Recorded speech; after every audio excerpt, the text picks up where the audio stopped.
it has to be part of the foundation of it, right? There's Yeah. no way you would want to build one. I'm gonna play devil's advocate. Are we gonna continue going? Because we'll just carry right on to the Yeah, next yeah. one. Let's just keep going, and then I'll. Let's Yeah, do the where the fun was conversation you're having. yeah. I have observed that fun is subjective too, though. Like if five people are having a great time and one person had a really bad draft, you can't allow that to be your metric. It's zero sum, right? I think Yeah. that's Now, the if it terminology, continues, right? Fun is zero sum. I think it's fair though if you were playing a game and three times over the same card continued to break the game, and you do need a little bit of feedback. And Steve said, "Hey, Anthony, while you're in this card, it's really kind of just wrecking the environment." I think if you've got one card like that that's completely destroying a game three times, then you've probably got a power level It's a consideration, power level. Yes. rather than just a fun consideration. Yes. Absolutely. All right. Well, yeah, that was just a continuation of what we were doing. There's more to say. So we can go back on that one. We can, Yeah, yeah. No, we'll definitely touch back on that later because we obviously will all have a lot to say about that stuff. yeah, it's a fun topic. Yeah.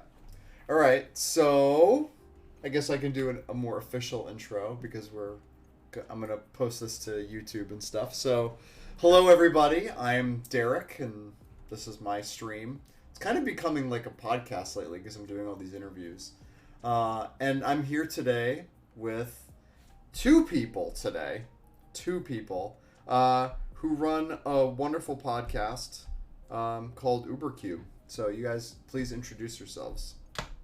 I'll let you go first. You'll let me go first? Hold on. Okay, Introduce Okay. yourselves.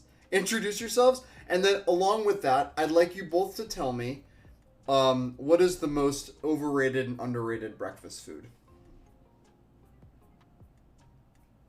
You want me to go first then? Sure, All whatever. I'm Stu, aka drop that from you, at Just Do MTG, and yeah, as Derek mentioned, I am the co-host of the UberQ podcast. Yeah. With my co-host here. Overrated breakfast food. All right, I might get some hatred from this because of where I am. I live in the South. I live in North Carolina, but I'm going to say biscuits. And I enjoy a biscuit. All right, there's no hatred there, but I feel like they're kind of overrated, right? I'd rather I'm a straightforward guy, but I'm having a sausage egg McMuffin if I'm getting like a fast food before I'm eating a breakfast biscuit from like, you know.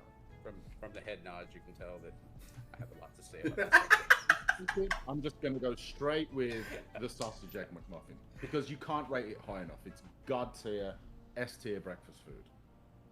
Just a Nope. sausage egg McMuffin. Wow. That's it. Amazing. That's it. All right. I'm Anthony, aka Uber Bear. Got that name in the Air Force. We're not going to talk about that on the live stream. That's going to be enough beers in me, and there's no recording. But you know how you get like cool names while you're in the military. Mine's just an odd one. But anywho, I'm the curator of this cube kind of thing. I'm the one that has the 6 cubes. I have the obsession. Stu and I decided to get together a couple weeks back, 3 weeks back, been about 3 months. ish. Okay. And we kind of wrote it for about 2 months before, didn't we? We didn't just come in blind. We really put a plan into it. We talked about it a lot. Most overrated breakfast food, hash browns. And I was gonna do them a solid. I was gonna say a proper English breakfast is the most underrated because it is amazing. You know you can't say that though because cannot. I will kick you out of my It's house underrated. immediately. Underrated. Oh, Go for it. underrated. Oh yes. Underrated is proper English. Yes, breakfast. as in it has baked beans with it and fried toast Fried tomatoes. and blood sausage. Black it is- pudding is black pudding. amazing. Maybe I gotta go black pudding for the underrated. It is Black pudding. delicious. It is delicious. Yeah. Yeah. And I'd say the egg McMuffin's quite possibly the worst thing ever made. You should really get some Bojangles, but we're gonna leave that right there. Ooh, some contention already. Yeah, you picked it all over. Look at a little V and an S right here. Okay, He's okay. Tomorrow morning. No, just I will saying. not. I will not go to McDonald's on purpose. I'll That's take it. okay. All right, so I'm gonna give my answer. So I think I'm following what Donald K Magic said in stream. I think the most overrated breakfast food is pancakes. I actually agree with that, Donald. So thank you. I don't know. I think pancakes are fine, but like they don't really do anything for me. They're just like a vessel to eat sweet syrup. things like They're- syrup and bananas and strawberries and chocolate chips and all that shit. Like, yeah, I don't know. Doesn't really feel like breakfast to me. I don't like it. I like not good without butter. Yeah, I know. Yeah. Butter, Yeah. like, yeah. I'll- Yeah. An underrated is probably like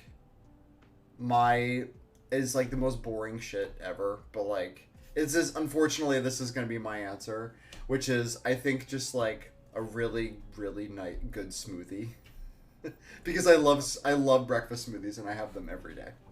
Well, eat carrots, my dude. I Yeah. eat carrots, really, but I'll put them in a smoothie and boom. Exactly. All of a sudden you're eating vegetables for breakfast. Who the Don't fuck even knew? care. Chill. You say grits are underrated. You think grits are underrated? I don't know. Yeah, they are. Yeah. Grits are amazing. Yes, and I'll tell you something, right? So There's again, a proper way to make them too, by the way. while I live in the south, Yeah. my first experience with grits was at a Cracker Barrel. Right, my wife, Oof. then Yeah, girlfriend, put those fiance at the together. time, was raving all about these grits things, and I was like, "What the hell are grits?" So I go to a Cracker Barrel, order grits. I'm like, "These are disgusting, absolutely disgusting. Why anyone would want to eat those?" I said, "I don't believe it. I gotta make you some grits, some proper grits." Yeah. I said, "All right, you got one chance." And I could eat them 3 or 4 meals a day. Just Yep. the butter. Yeah. You need I get a bowl, put about 3 or 4 pounds of butter in it, a little bit of salt. That's all you need. Yeah, it's about that simple. My wife's from Michigan, not born and raised on that idea, and I made her some grits. She'll never come back. She went from cream of wheat to won't eat that anymore. Straight Yeah. up grits now. Yeah. I'm It's, sorry for the hash brown community, but it's not even All right. comparable. Yeah. You know, I'm just surprised to hear that anybody would say that grits are underrated. I think they're just it's powerful food. oh yeah, Um, but shrimp, and you're in business. Yeah. Agreed. Oh, you not had shrimp and grits, me dude? Oh, you are Right. missing out. You need to go to Louisiana. All right. I think grits are appropriately rated. Yes, chill. Okay, hold on. We can't talk about food the whole time. Although maybe we will a little bit later. The Food Network podcast. Yeah, I'm all about it. I'm all about it. Just give me the great British baking show, but we also play Cube, and I'm happy. Honestly, it does, right? Okay, so I'm here today with you guys to just talk about or continue my interviews of people that have cubes that are going to CubeCon. For those of you who somehow don't know or follow me and don't know about CubeCon, it's happening at the end of October in Madison, Wisconsin. It is the first one. I have a cube that will be featured there, and these gentlemen have a cube. Both will have cubes featured there, or just the artifact cube? I am on the podcast not because I have all these cubes. I'm here because I have a video camera or a webcam and a mic and a light and a space to record. So that's why I do the podcast, is because Anthony needed like a Yeah. place to go. Because my Wow. wife would be doing Alexa announce And I love over to and over again at play. my house, and that's what you'll be hearing in the And background. I'm like, I want to play Cube. Like, get over to my house. Anytime we can get either 2 or 4 of us, get over. I'm a big time play enthusiast, and I like to think that I can give constructive criticism, opinions, Yes. so on and so forth about the cubes. We've gone back and forth on plenty of occasions where I've said, I don't think this card's good enough. We've discussed why and how, and but the cube is Anthony's creation. Yeah, so I Okay. build them, and what he did say, it is true. Everybody's played with people that just say this card sucks. Why are you running this? And that doesn't really give you any feedback. That literally gives you nothing. It actually, it's zero value to that, right? Sure. Whereas he's truthful in what he's saying. When he says, "Why are you running this card?" It will start out that way, but then before he lets my emotions take a foothold, he will give me an objective response as to why he feels that. And it's not an argument; it's just stating kind of the facts. He recently did that with my powered vintage environment. And matter of fact, I think Chill MTG's in here too. It was kind of this conversation about the mono red package and mono white, and it was regarding like I was really doing the vanilla 2-1s for one, Mm-hmm. and they're fine, they really are. But I was kind of oversaturating. I had gotten away from Savannah Lions, but I still had some of those in that environment. And Stu was right. I don't like to give that to him very often, but they literally did nothing to make the gameplay better. Yeah. They really didn't. They didn't add any value. They didn't do anything dynamic or interesting. Sure, they have a function, but they didn't make the environment more fun. So, And they also always go to the mono white drafter, don't they? They do, and Savannah Lions are great. I mean, they do. They challenge control. There's nothing wrong with them. They're perfectly fine. There's Yeah. a lot of environment. They're wonderful. It's just I wanted to, if I'm going to heighten the interaction level of that particular cube, I felt like we had to have a little bit more. We needed to say something, a little bit more triggers or abilities on it to give it a little bit more interest. Just turn sideways punch. Usher of the Fallen. That's the one. That It's- was a fantastic version of that, right? And Yeah. that one did stay for argument's sake. I think the only one we did argue it was Dauntless Bodyguard. That's the one when it enters the battlefield, you can sacrifice it to protect a creature. I don't think you were on that team. You can, yeah. Yeah, that one's significant, but I understand.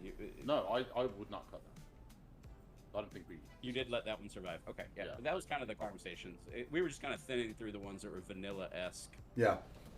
I Yeah. don't know other names, but yeah. So what you're saying is we need more Ragavans, and I'm all on board with that. Thank you. But you will Anthony. notice the cube that we're going to talk about today, Ragavan's not in there. And there are two reasons why. One, he's expensive. Yes. I got to take this to CubeCon, and I don't want to buy another one. And I don't want to take him out of my pocket bench. I'm being honest. Two, it's really strong. And I'm a little fearful to add him into the environment. Although I have been testing. He probably is perfectly fine and serviceable in here. And he's not OP. I just, I've been hesitant to add him. I actually playtested him for a little while, and I took him right back out as a, the P word that we don't talk about in cubes. But, I don't know. Maybe he'll come back in. I just didn't want to buy him. I'm not going to lie. I spent a lot of money on cubes. I got 6 cubes, man. It's a problem. And then, like, 20 commander decks. I mean, I'm already in trouble at the house. I got to pay my mortgage. House payment. I know. It's We expensive. talked about this on some of our, yeah, like with the power creep over the last, 2-3 years has been absolutely off the chart. So it's not like, a set comes out and you're like, maybe I've got 1 or 2 here. When you've got sets coming out and it's 5 cards here, 7 cards there, 8 cards there, then, Sure. It does. It gets pricey. Yeah, and if you're like me and you only buy near mint foil and the most expensive version of everything, it's fun. It's a lot of fun. And so the problem, I made a promise to myself that I've broken now 3 times, and so I started out with, well, the powered vintage doesn't need to be foiled. You don't need it. That's what I said. I didn't need it. No. And then I made this horror cube, and I'm like, oh, this one's actually pretty sweet, and these are semi-affordable. I can afford, Yeah. $5 are here and 20 for this here. And so I started foiling that one out, and then I started looking at how good it looked underneath this nice LED lighting type thing, and I'm like, oh, this one sparkles. Oh man, how cool would it be if a couple of these sparkled in my power cube? So I started. So I've got this foiling process across 5 cubes. It's so hit or miss that I even promised myself, and this was a joke. A good friend of ours, Nathan. This was about 8 months ago. I said, "Dude, I don't want any of your foil cards for this artifact cube. Don't give me one. I don't want it." And then when we were house, he goes, "I got some sweet trades." Yeah. So, and it was just like little do nothings. It wasn't anything. It was like art bound prototype. It might be a 50-cent foil. I'm like, well, that does look a little. Yeah. That looks underneath your light, dude. That's pretty sweet. And then I put it in there. I'm like, oh, yeah, that's cool. But it looks really. This one looks kind of bland. Dude, you got one of these? That one just can't get out of it. Yeah, now. that one's $35. Oh, it's terrible. Yes, I hear you. Today, the foil pain lands. Very good. Yeah, Re- I can't. Artifact Mo- cubes are expensive. Most recent thing I bought was the foil retro border Yawgmoth and the double feature foil Meat Hook Massacre. Oh, I want that. You can just send that to me. That was on Those were- your mail. Those were Yeah. terrifying purchases. No. Chill wants to know how the MTG 30 cards look. I mean, I'll go get them if you want me to. Just to Yep. show you real quick. Hold on. Let me. Yeah, do it. I want to see it now. Yeah, I'll be right back. Yeah. You're drink your beer. I didn't start the day doing that. It's I probably did. 1 o'clock in the afternoon, like you did. Yeah, dude. I've been in the pool today because it's Labor Day weekend, and I made beer can chicken, and I haven't eaten any because I had to run around Alright. and do this. And then we're doing movie night Put this tonight. back at the on. Auto- Yeah, the shiny card. I have a thing on my streams now where I go over my recent purchases. Feels like an unboxing video sometimes. Okay, so my LGS offered me one of them. Okay, so one of the 3. So it's Ball Lightning, Finhorn Elves, and Sarah Angel. So I first took the Finhorn Elves, which Yeah, scored. looks really good.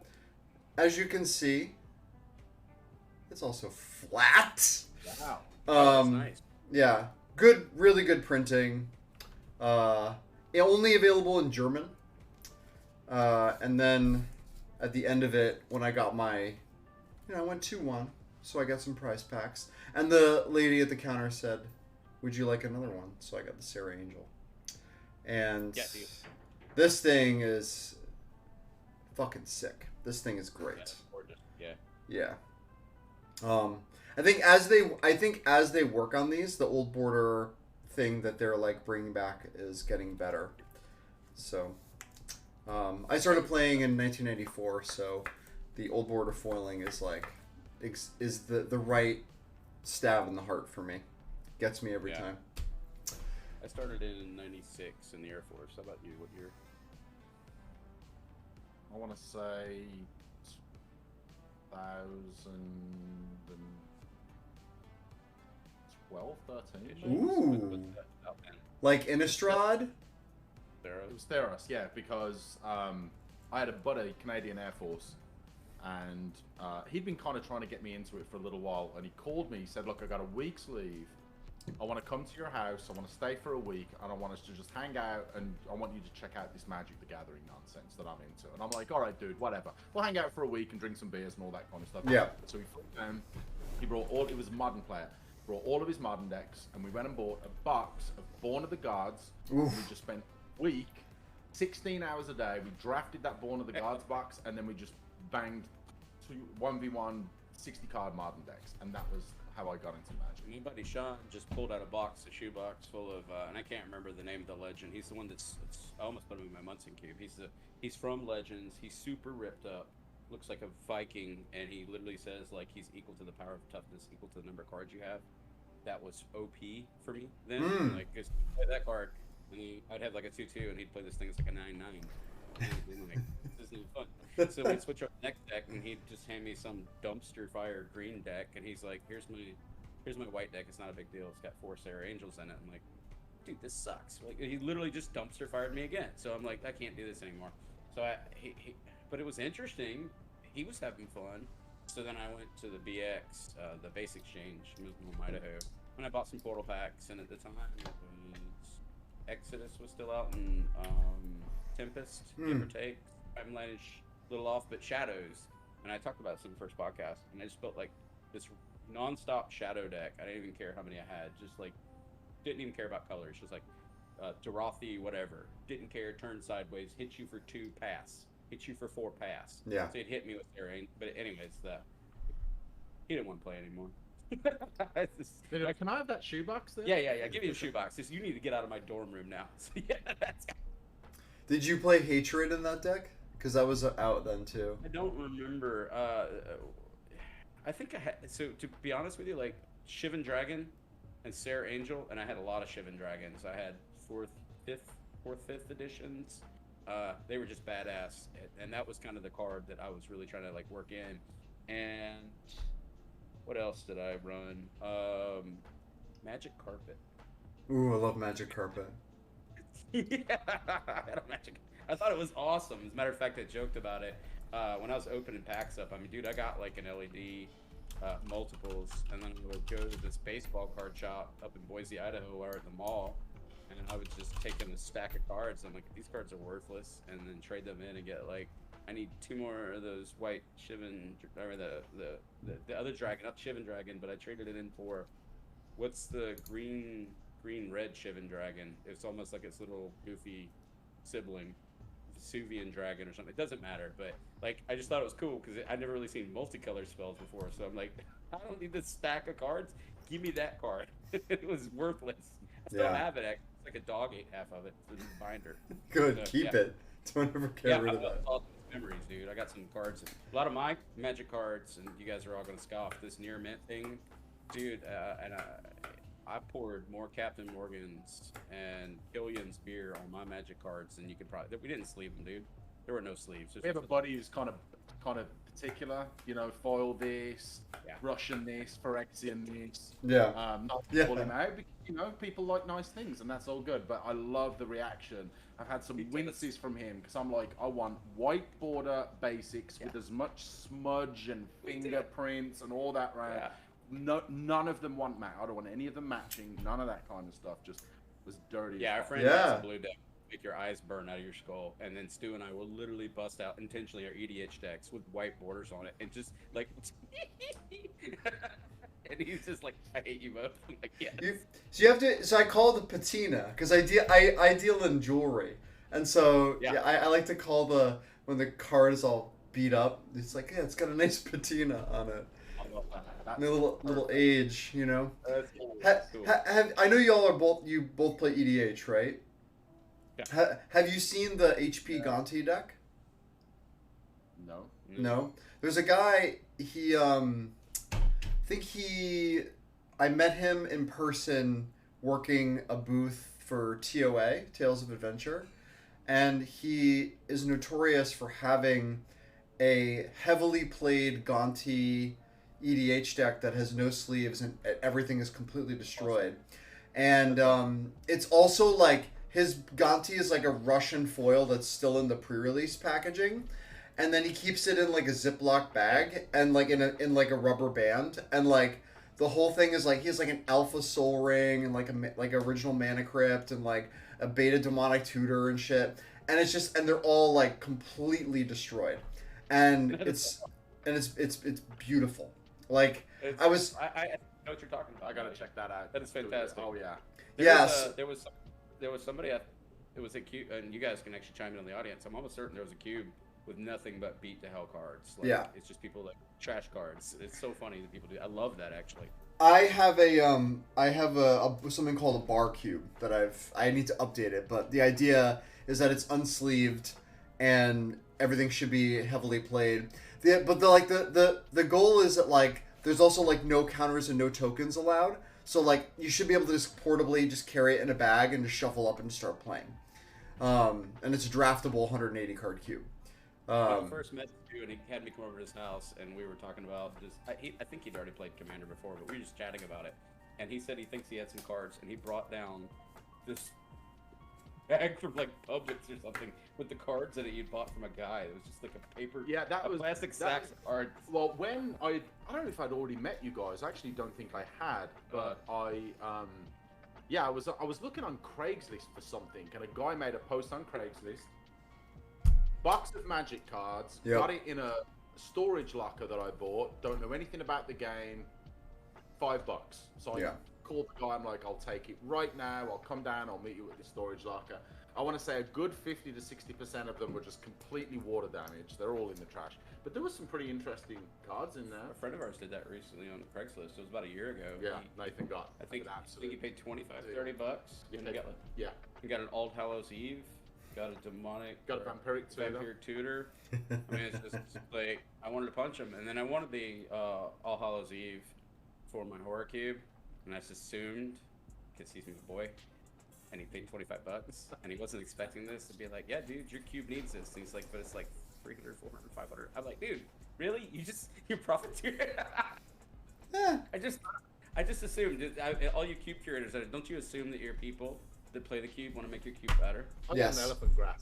Yeah, and then you'll be willing to contribute, right, to make it better. Yeah, and of then course. If you move, I'll give it back, maybe, right? So I would loan you long term a card like that. yeah. All right. When did you both get introduced to Cube? Tell me the circumstances behind that. So I'm the curator. So timeline-wise, I built a Pauper Cube, and here's what a Pauper Cube is for people who don't know. You go through all of your cards, and you find anything that's common, and you put it in a box. Yeah. That's what I did. And we played it, and it was awful. It was the circle protections and whatever I could find. I had no idea what I was doing. Yep. And we've got a good friend of ours. His name's Chris Moore, and he was on our Pauper episode that we actually did do, where I've learned the error of my ways. I do learn. I'm capable. And he actually showed me, like, you can legit get some real archetypes, etc. in a Pauper Cube, and they're actually pretty badass.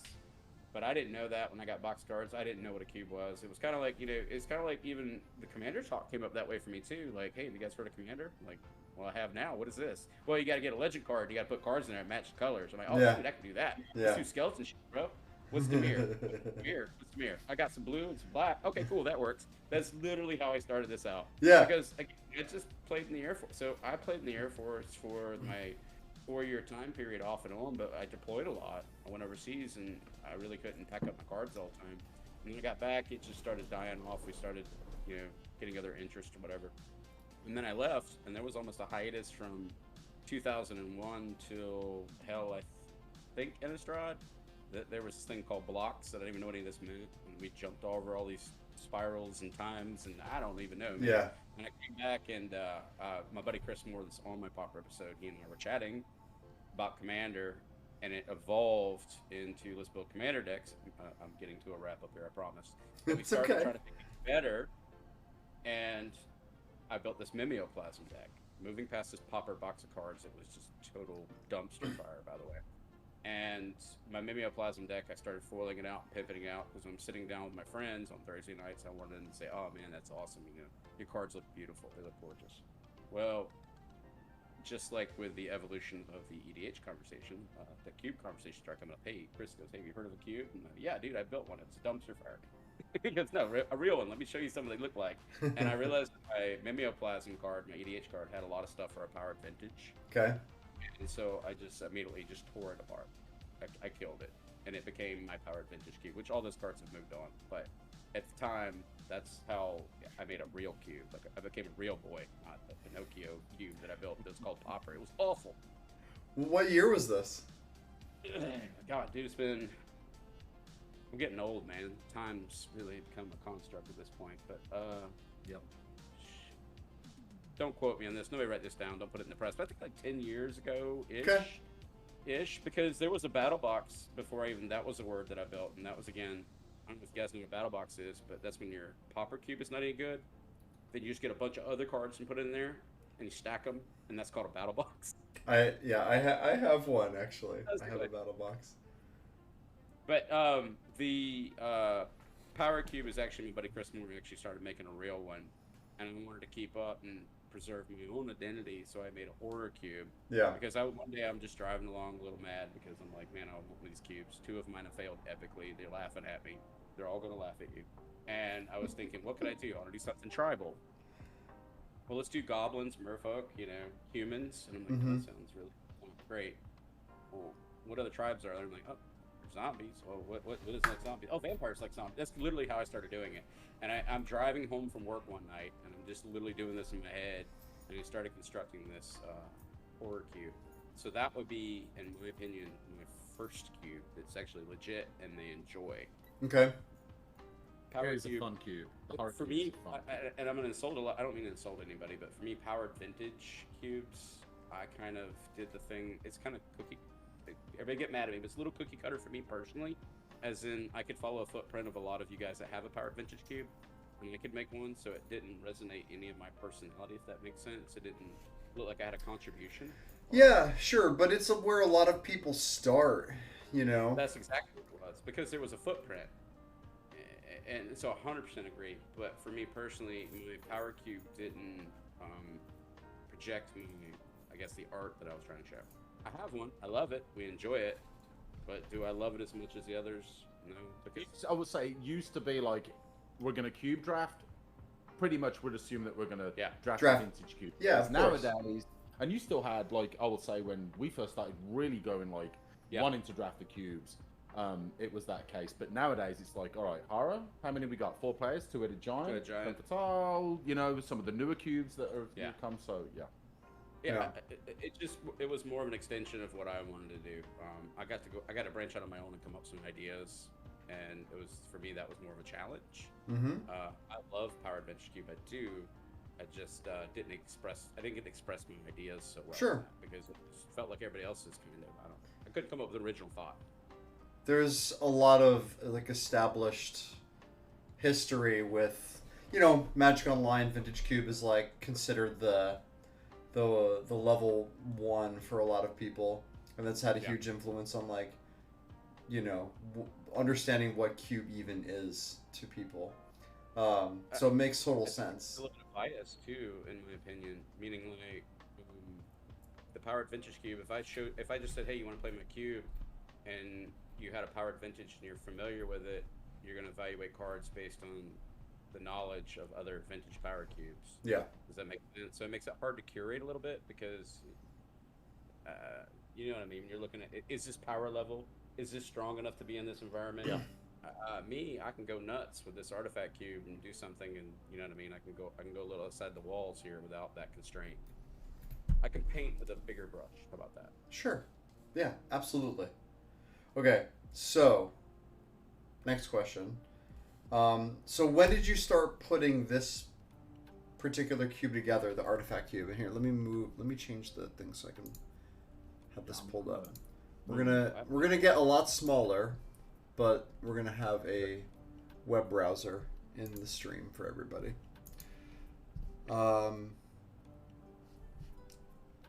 If I had to give you the honest answer, it's, I don't know, like 6 years ago, maybe. That's a long time. But I don't know because they overlap. I can give you an order. I think I've built my cubes, and that's the best I can offer. Is I built my horror cube, then I built my power cube,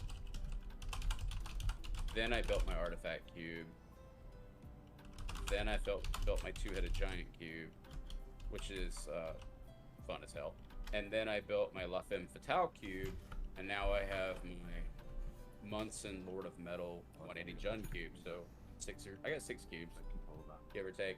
So this is my. So there were other cubes before this. Again, there was the Pauper box of cards, and there was the we will not call it a battle box. Oh, and it was kind of trying to be a commander. I don't know what the hell it was, man. It was literally, if there's anybody out in the audience listening right now, has anybody ever built a cube that you took to a pub or had your friends play once, and they said this is a dumpster fire, and it was no way out? I mean, literally, I had no way out. No way out. And they weren't wrong, by the way. It wasn't them being, I mean, they weren't being rude. I mean, if Stu was there, he would have just lambasted me. I'm not going to lie. They were both awful. Because I didn't understand.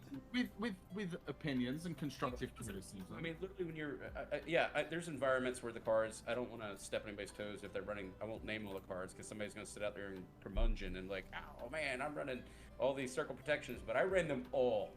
I mean, circle protection shadow, I think, but anyways. Yeah, and artifact and lands, I think. Yeah. I didn't understand archetypes.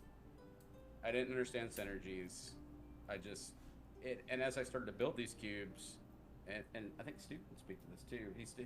He said his powered vintage was kind of his gauge, his metric for what was a good cube or not. But if you've listened to the podcast recently, you'll hear him saying, "I want to build one of these really weird ones because it's letting me get more creative outside the lanes. Yeah, you can paint a little different."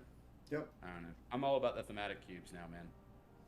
Yeah, you got really into the Fey cube, I think, recently, right? After interviewing them. Yeah. It's amazing. We have a clone of it now too.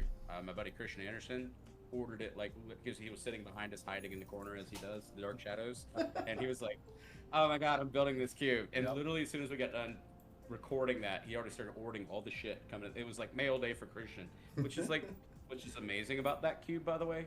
I want to say, and if May's listing, that's like $100-ish. I mean, dude, it's like Pauper level on expense. That cube is amazing. Yeah, that's a good value. Draft that cube. That cube is so much fun to draft. Yeah.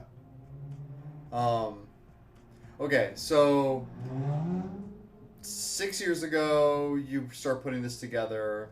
Obviously, give or take. It sounds like you were really inspired just by building more thematic cubes instead of feeling like you're going down the path of just like what people like. Some people like to call power maxing, or just taking established ideas. Like you wanted to play around with like, you said tribal things, themes. Yeah.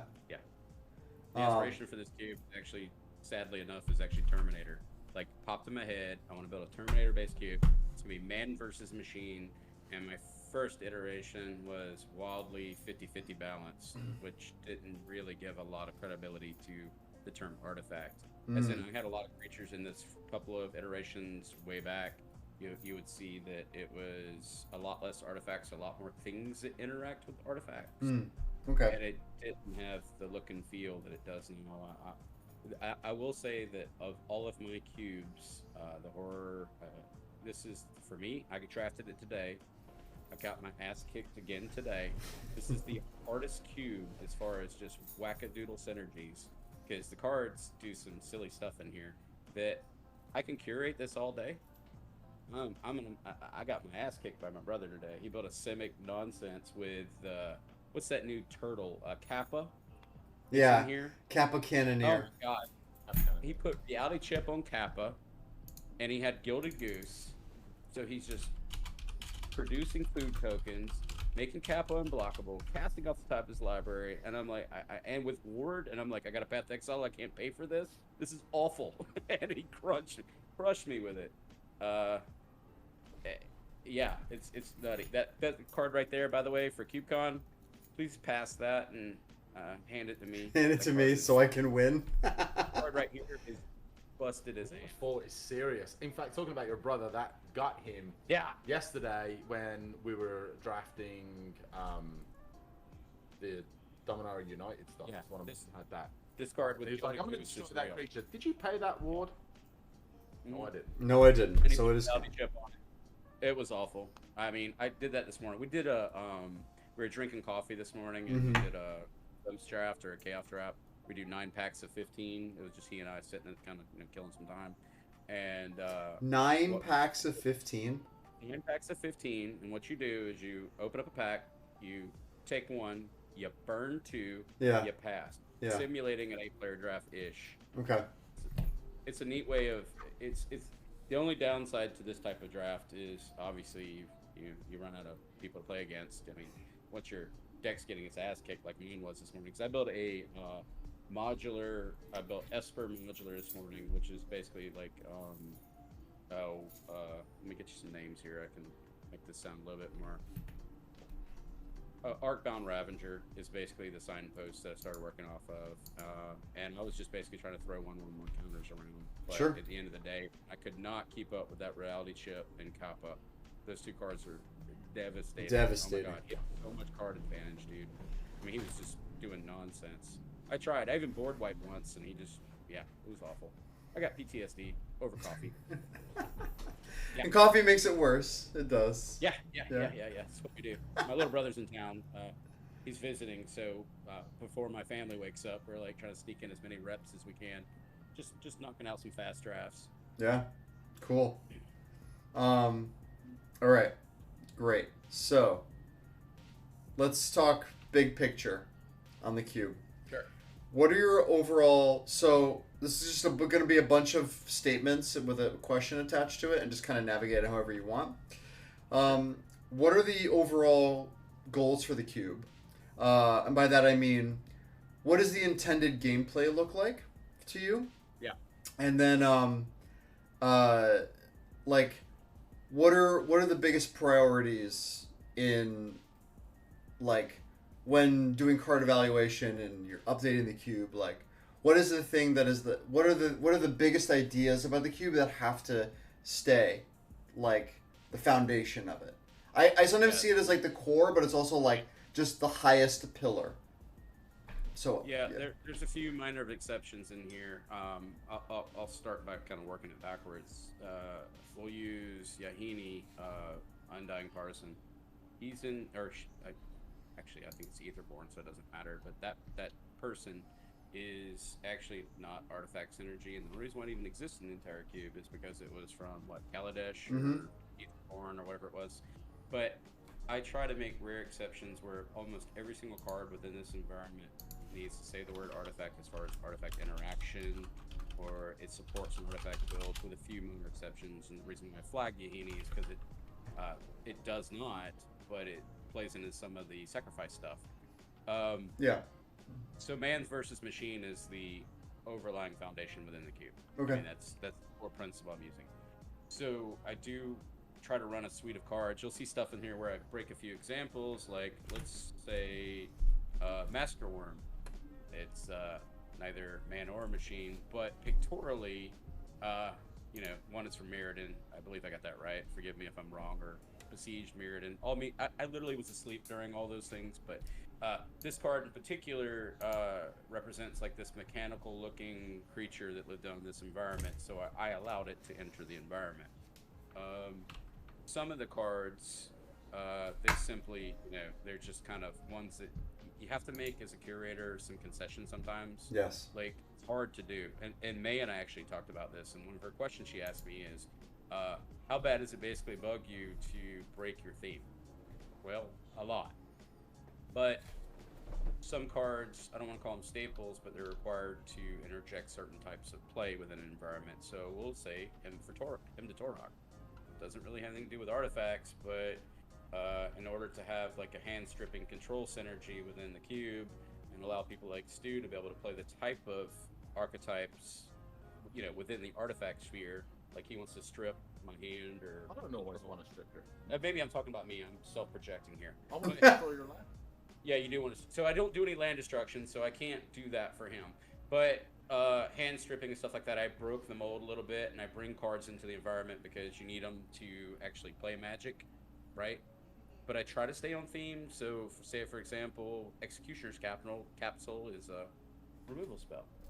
Yes. It's not great, but it's also repeatable and plays into ATOG effects and has synergies within the cube. Yes. But also lets you deal with threats outside of the color black, right? Yes. Another example of a card that's oddball but still need it. Let's do some of the efficient removal.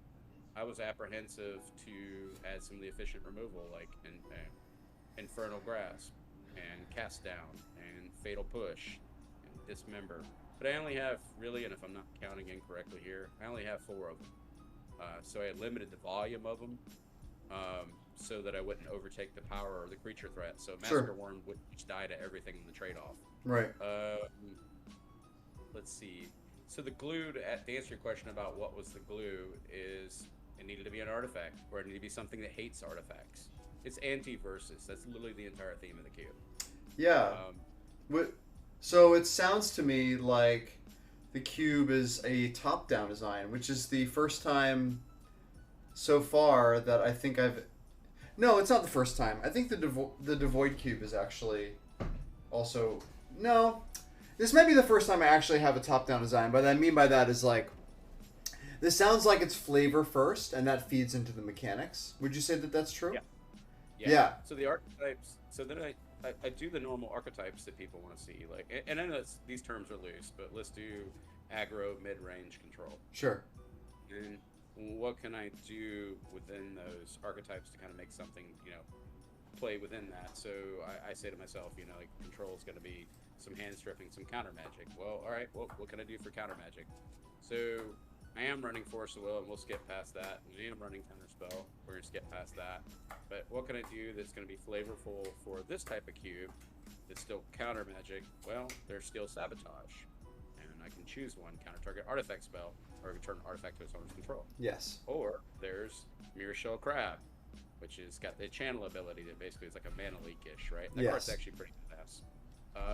Let's see, what else is there? There's a couple other ones. There's Stoic Rebuttal, that has Metalcraft and becomes Counterspell. Yes.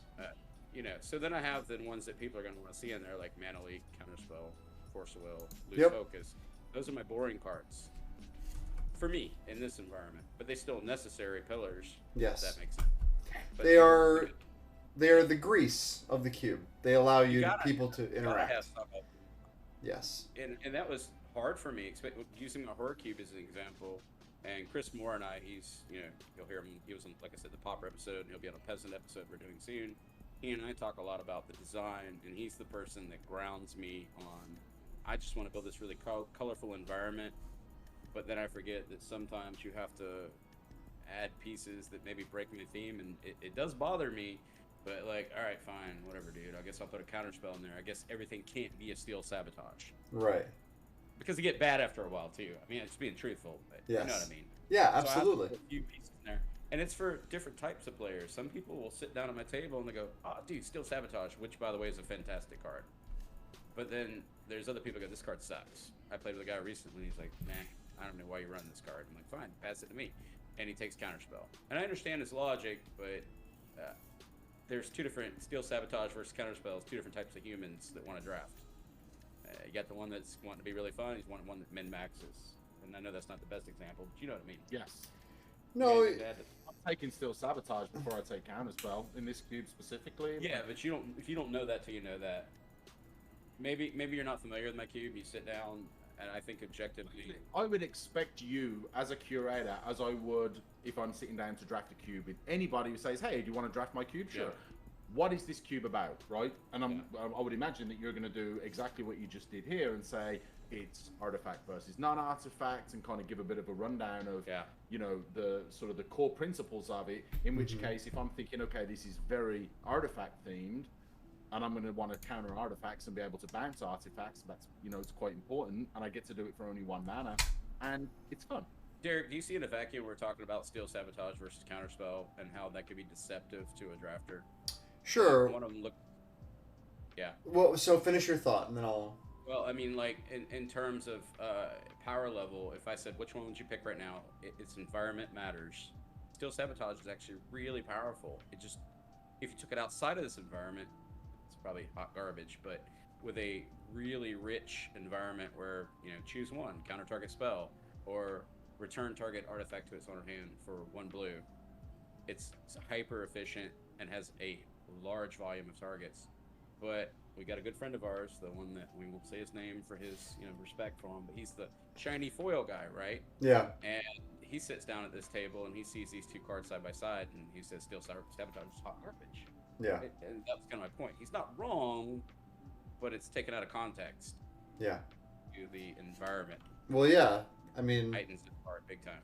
Yeah. Well, reevaluation of cards based on the environment is like a huge aspect of Dan's Devoid Cube that we talked about last week, and is in a similar way applicable here too. Like, yes, Counterspell is good. Counterspell has some problems with it, like from a power level perspective, but like it's ultimately just stack interaction. It's reactive. Like, it's pretty one-dimensional, even if it's very pushed and efficient at what it does.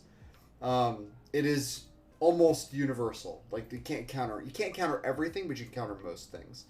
Steel Sabotage within the environment gives you, you know, an unsummon, that a contextual unsummon and counterspell, which means there's more like play to the card, but it's restricted by a super type, which you have a substantial amount of the cube. I mean, I'm sure you know here we could just go to analysis and see the table, and just like there's 51.39% of the cards in the cube are artifacts. So you're looking at like having a target, a piece of interaction both on the stack and in play for over half of the cards in the cube.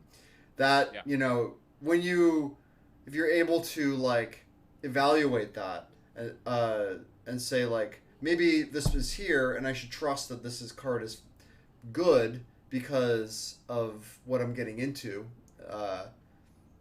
you know, more of the time than it would be otherwise, which is very rarely, probably, for like a, you know, like how Counterspell would normally function versus Steel Sabotage. But asking the cube owner asking you to reevaluate cards based on the environment that they're in it sounds like it's what you're interested in. It's what other people like to do. It is a process, and I'll go over that a little bit more with you soon in one of my questions. But is Counterspell strictly better? No, but in a vacuum, everybody knows what Counterspell does, and that's comfortable, that's cozy, and that's familiar. Yeah, Yes, it is. it's reliable. You know what it does. It's not gonna fail you. I never feel bad to have 2 blue mana available and Counterspell in my hand. Right? I'm pretty confident that I can at least survive the time. But Yeah. side by side, one looks like an odd duck. But in this environment, it's a lot more powerful. It's deceiving. Yeah, and you wouldn't have it here if it didn't have enough of a use case to, you know, warrant a 360 slot. One, right? It's been, if you've been working on this cube for 6 years, you would imagine at this point you would have a pretty good bead on what's It's starting to tailor itself out. Yeah. Yeah. Now I will. I'm interested QCon, you brought a good point about where you have to adjust to environments. It's going to be we start round robining with those featured cubes. It's going to be nutty because you can't get. It's going to be funny to watch people try to get a bead on play styles. Have you ever? And I got a question. Have you ever played a pauper cube and then played a high powered cube immediately after, or vice versa, and Yes. see how it just kills your speed? Yes. It's gonna be fun. It's gonna be fun. Yeah. Sorry.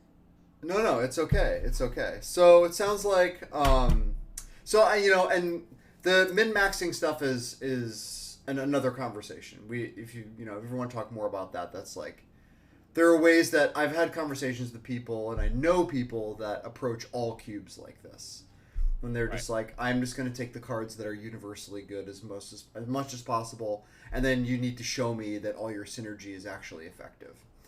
And it's a good stress test for a cube. Like I like that approach, just like trying to just play cards that are, by evaluating them on rate and not on synergy, and seeing how that positions the rest of the environment against it.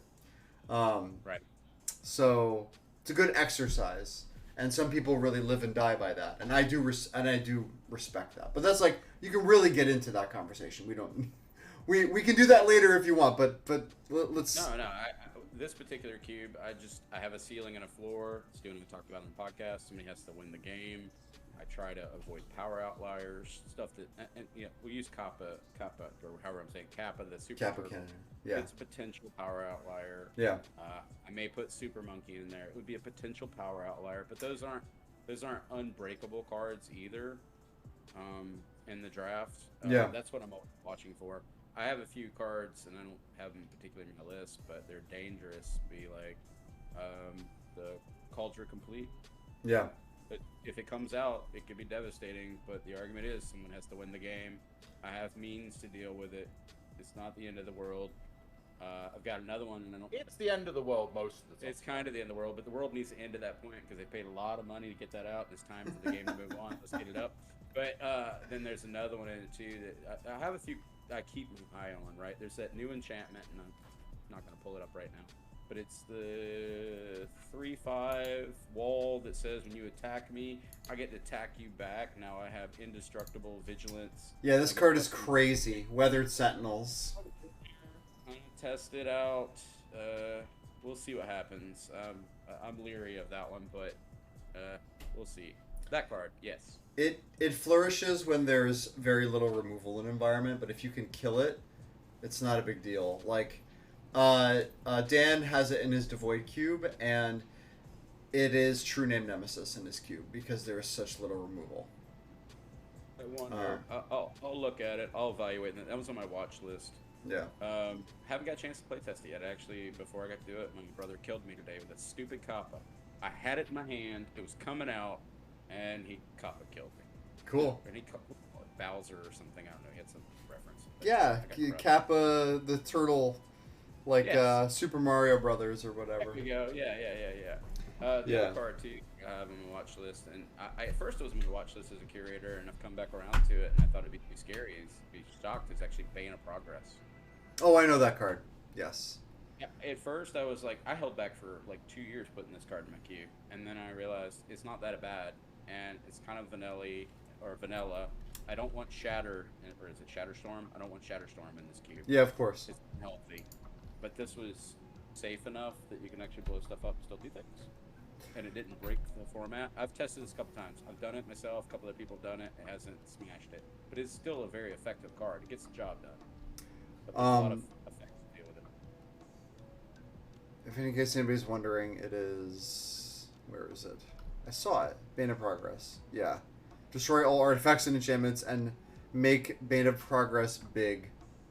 He gets one for But each he's vanilla. stuff in the So my brother and I were chatting on the back porch again today, this post-coffee, after getting my ass kicked, drinking a beer, calling the pool, and we were actually talking about this card again. You know the reason why that I'm going to allow this card to stand here? Because it doesn't say the word trample on it. If it said one other ability on it, it would be too rich for this environment. Sure. It overstep. Any kind of evasion would be a problem. It just makes a vanilla thing that blow up your things. And, it'll be okay. Yeah. What are your thoughts on that one? It's okay. It's like... it's the upside is like the like high end use case of it is plague win, and the average case is probably just like blow up a couple of your opponent's creatures. Yeah, slow. Get some servos. call it Yeah. a day.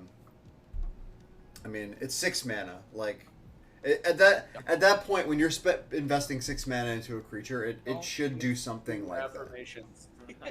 I saw him smile the minute you said that. Why? The minute you're like, minute you spent 6 mana, it's time to start winning the game of Magic. Yeah. Yeah. I don't like it, and I think it should be at that like higher, Yeah, I agree. like trying to finish the game, kind of where you're at in the game, right? If I'm spending 6 mana on something, I am really hoping that I can end the game in a turn or two. And I apologize for killing your thought, but I watched his face start lighting up the minute he started saying that. He's over going.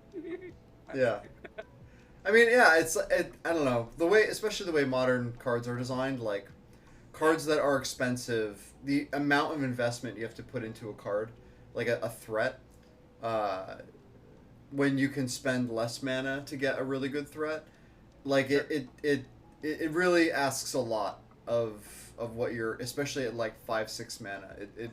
You start to really like, you need the card to do something, like actually do something. It's not, we're not playing Colossal Dreadmaws. We're trying to put something huge on the stack and win the game with it.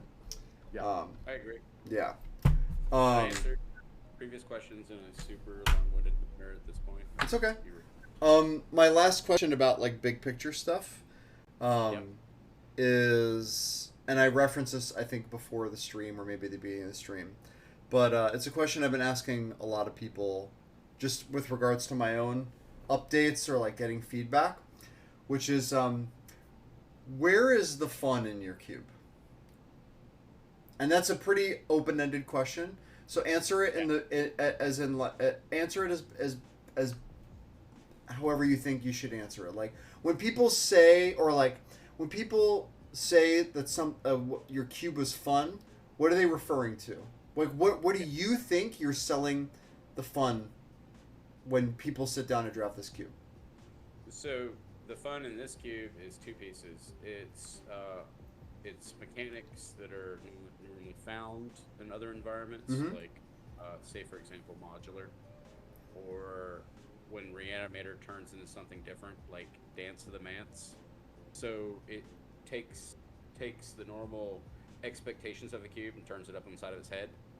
So that's kind of the fun, is people are just seeing something a little different, and it's more like world building. I am using some of these mechanics, like modular goes across like, for example, we've got Arcbound Shikari. It's a Boros card. First strike, enters the battlefield, put a 1 counter on each other artifact creature you control. Yep. Modular too. And then we had Arcbound Ravager. The most positive feedback I got is when I started putting modular into this cube from my play group, because it was interesting. People like the idea of, and we talked about it on the podcast, I think we didn't like dice. You and I literally said we don't like dice. Can't stand it. But The less objects I have to interact But- with, the better. but- Dice and counters. And Oh, all wait that. till you play my cube. but why is it okay though for me, and I think it is for him too, is you're quite okay with putting some dice in your stuff on modular. I've seen you do it. You're like, whatever, I don't care. I'm getting too big. But modular is very it's kind of like a fun mechanic. It's kind of like Flashback is a fun mechanic. There's certain mechanics that have just been home runs, in my Okay. opinion, and some are medium. But that's a strong mechanic. So that was fun, and it gave diversity. And then people tend to like stuff like equipment and just unusual interactions. The second piece of my fun is, and I said it before, this cube is very technical. So it's not creature turn sideways, and I love that type of cube too. This one's not that. This one's very synergy, so it's a different type of fun. I can't enjoy a lot of beer and play this cube. I can't. I mean, literally at that point, just give me a Baleful Strix, and I'll try to copy it, and Yeah. we'll call it a Could day. always Right. give me a baleful strix every day. But the Who doesn't love a strange good technical Baleful Strix? aspect- Yeah. Exactly. I do, but if you want to try to pull off Birthing Pod in this cube, you can. If you want to do Bolus the Citadel, you can make it a valid attempt, but there is risk reward, right? 'Cause Yeah. It's an artifact cube. You will get dead by Nature's Chant. If you want to do the Great Henge, you could certainly give it a whirl. We have seen it done, but again, Nature's Chant exists, so you got to be aware of that. Divest exists. I get to do weird things in this cube. I get to do Whip of Erebos. An enchantment artifact, which is pretty sweet. We need some more of that action. Oh yeah. Oni Colt Anvil. I get weird stuff, man. I get to run hand stripping like Tidehall of Skeller. And I know that's in the Vintage Cube, but here it's actually way cooler because it's an artifact and plays in the synergies. And ATOG will gobble it. Who cares? You know what I mean? Yeah. I think that's sort of maybe like, first of all, you talk about like those kind of abilities, right? Modular, etc., things that you don't see every day. But and the cards, right? Yes, right. The abilities are one thing, but also the cards. Like, I like when I'm playing a cube, I'm like, what is this card? What's this from? Like, I've never, like, that is interesting to me. I haven't played as long as, obviously, you have or Anthony has. So, I will say that anytime I'm drafting a new cube, inevitably I'm going to come across at least 30 or 40 cards that I've literally never seen before. Sure. So that's definitely fun. Yeah, so, what I like about this cube is I get to put in cards just unusual. It's Yes. a little annoying during the draft. We're all doing it. We're sitting around drafting, and you know how you get that one person, you swear to God they're reading the flavor text. Like, oh my God, you've got these 4 stacks in front of this person, just stacked up. Well, that's this cube. Because there's a lot of unusual, quirky, weird cards in here. And I know some of them are named, but there are stuff in here that's weird. And you might have to Google it, right? And that's kind of neat. Like Home of the Radix, which is pretty sweet.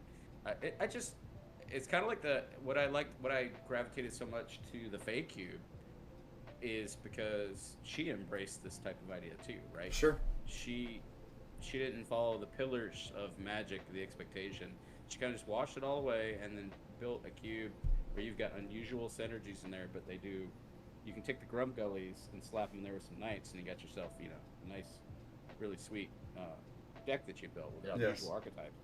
Toss some fairies in there, and you got yourself this really frightening group of pixies charging at you for no reason.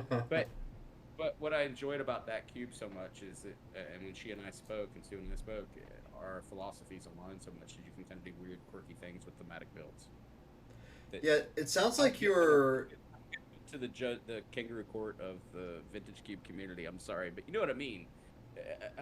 I don't have to sit here and go, Stu, why are you running this? This card's garbage. It should never be in a Vintage Cube. I can do anything I want in this cube. It sounds like you're really passionate about top-down design and thematic cube design, which is not something I come across very often. It's really interesting to hear you kind of keep going back to that and leaning into it. I think that you're kind of like apologizing for yourself a little bit, and I don't think you should. I think I think you should just own the fact that like not everybody has to be so mechanically driven and power maxed. I think that like enjoying like something that's forcing new card evaluation is a different approach, but it doesn't have any less of an audience. It just has a different audience. And you can kind of choose your adventure, right? So we're not playing in a store. Like, whenever we're getting together to play with our group, we're playing it usually at my place. So we can kind of make the decision, like, what kind of evening do we want, right? Do we want to just go bananas and we want to draft Vintage Cube, or we want to draft the most powerful, most broken stuff possible, right? Or do we want to have, I don't want to say more fun, but is it a bit more fun? Finney's going to say yes. If I say, well, let's draft the 2-headed giant cube, or this cube, or the hard cube, or something. So I think having that freedom to choose, right? It's like if you get together with a group of people to play EDH, right? You're like, okay, I have 10 decks, I would say. Yeah. Very rarely do I ever think, right, I'm reaching in, pulling out the most powerful deck that I have. Normally when I'm playing EDH in a group, I'm like, I want to play one of my goofy decks. I want to play like, going back to more fun. And I don't want to reference or say that, less powerful is more fun, because I don't think that's the case. But, this is fun. Yeah, they're paced down a little different. So, like you said, I come up with an idea, so I have another one that I'm working on. But, like, we'll step back, and, like, I told you, I had the Munson Cube, and I won't do any spoilers there. We won't do any spoilers. But Munson, Eddie Munson from Stranger Things, right? The Yeah. Lord of Metal. Stop right there, and that's it. That's all we're gonna talk about. But he's badass, and he represented. And one of the favorite lines he said the entire thing is when they were picking up the Iron Maiden CD, and she's like, "Do you have any real music?" And he screams, "This is real music!" And he lost his mind. So I'm like, "Oh my god, dude! I'm gonna build a cube." And so to take it back a little further, a long time ago, when I first took a traveling engineering job, I was bored out of my mind. I'm sitting in the hotel room. I'm also a writer, and I wrote an entire, and I'm not proud of it. It's on Tapped Out. I can share it with you. It's an entire concert series by Joven. What are you talking about? It's bad. It's bad. You should No, super bad. absolutely be. It is proud like of it. on Tapped It's Out. art. I wrote an entire concert ticket about Joven and his entire thing, and using nothing but magic cards that represent. I'm gonna find this. You mean the Yeah. coolest, Joven? You mean the most badass legendary Yeah. creature in all of Magic? Yeah. Cube. So I wrote an entire concert series. Give me the map. Here, I'll give them I out. gotta link it. I gotta link it. He's gonna find it. So I wrote a concert ticket, and I wrote this years ago out of boredom, with Joven basically coming for his comeback tour. It was raining. I was in a Hampton Inn. I was bored out of my damn mind, and he's gonna find it for you real quick, and he's gonna share it. It's absolute stupid. Beautiful. Anyway, so I built a cube based around this entire.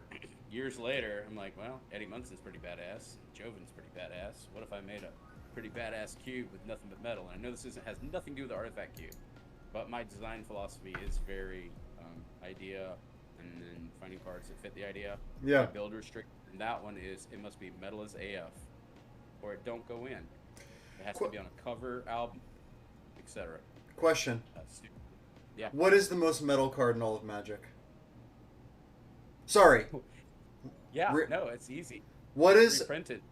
what is the most metal art in all of Magic? And what is the most metal card in all of Magic? Both. Yeah, so the one that would be the most metal for me right now, it just literally got printed. It's this new little Cobalt dude. Have you seen this guy?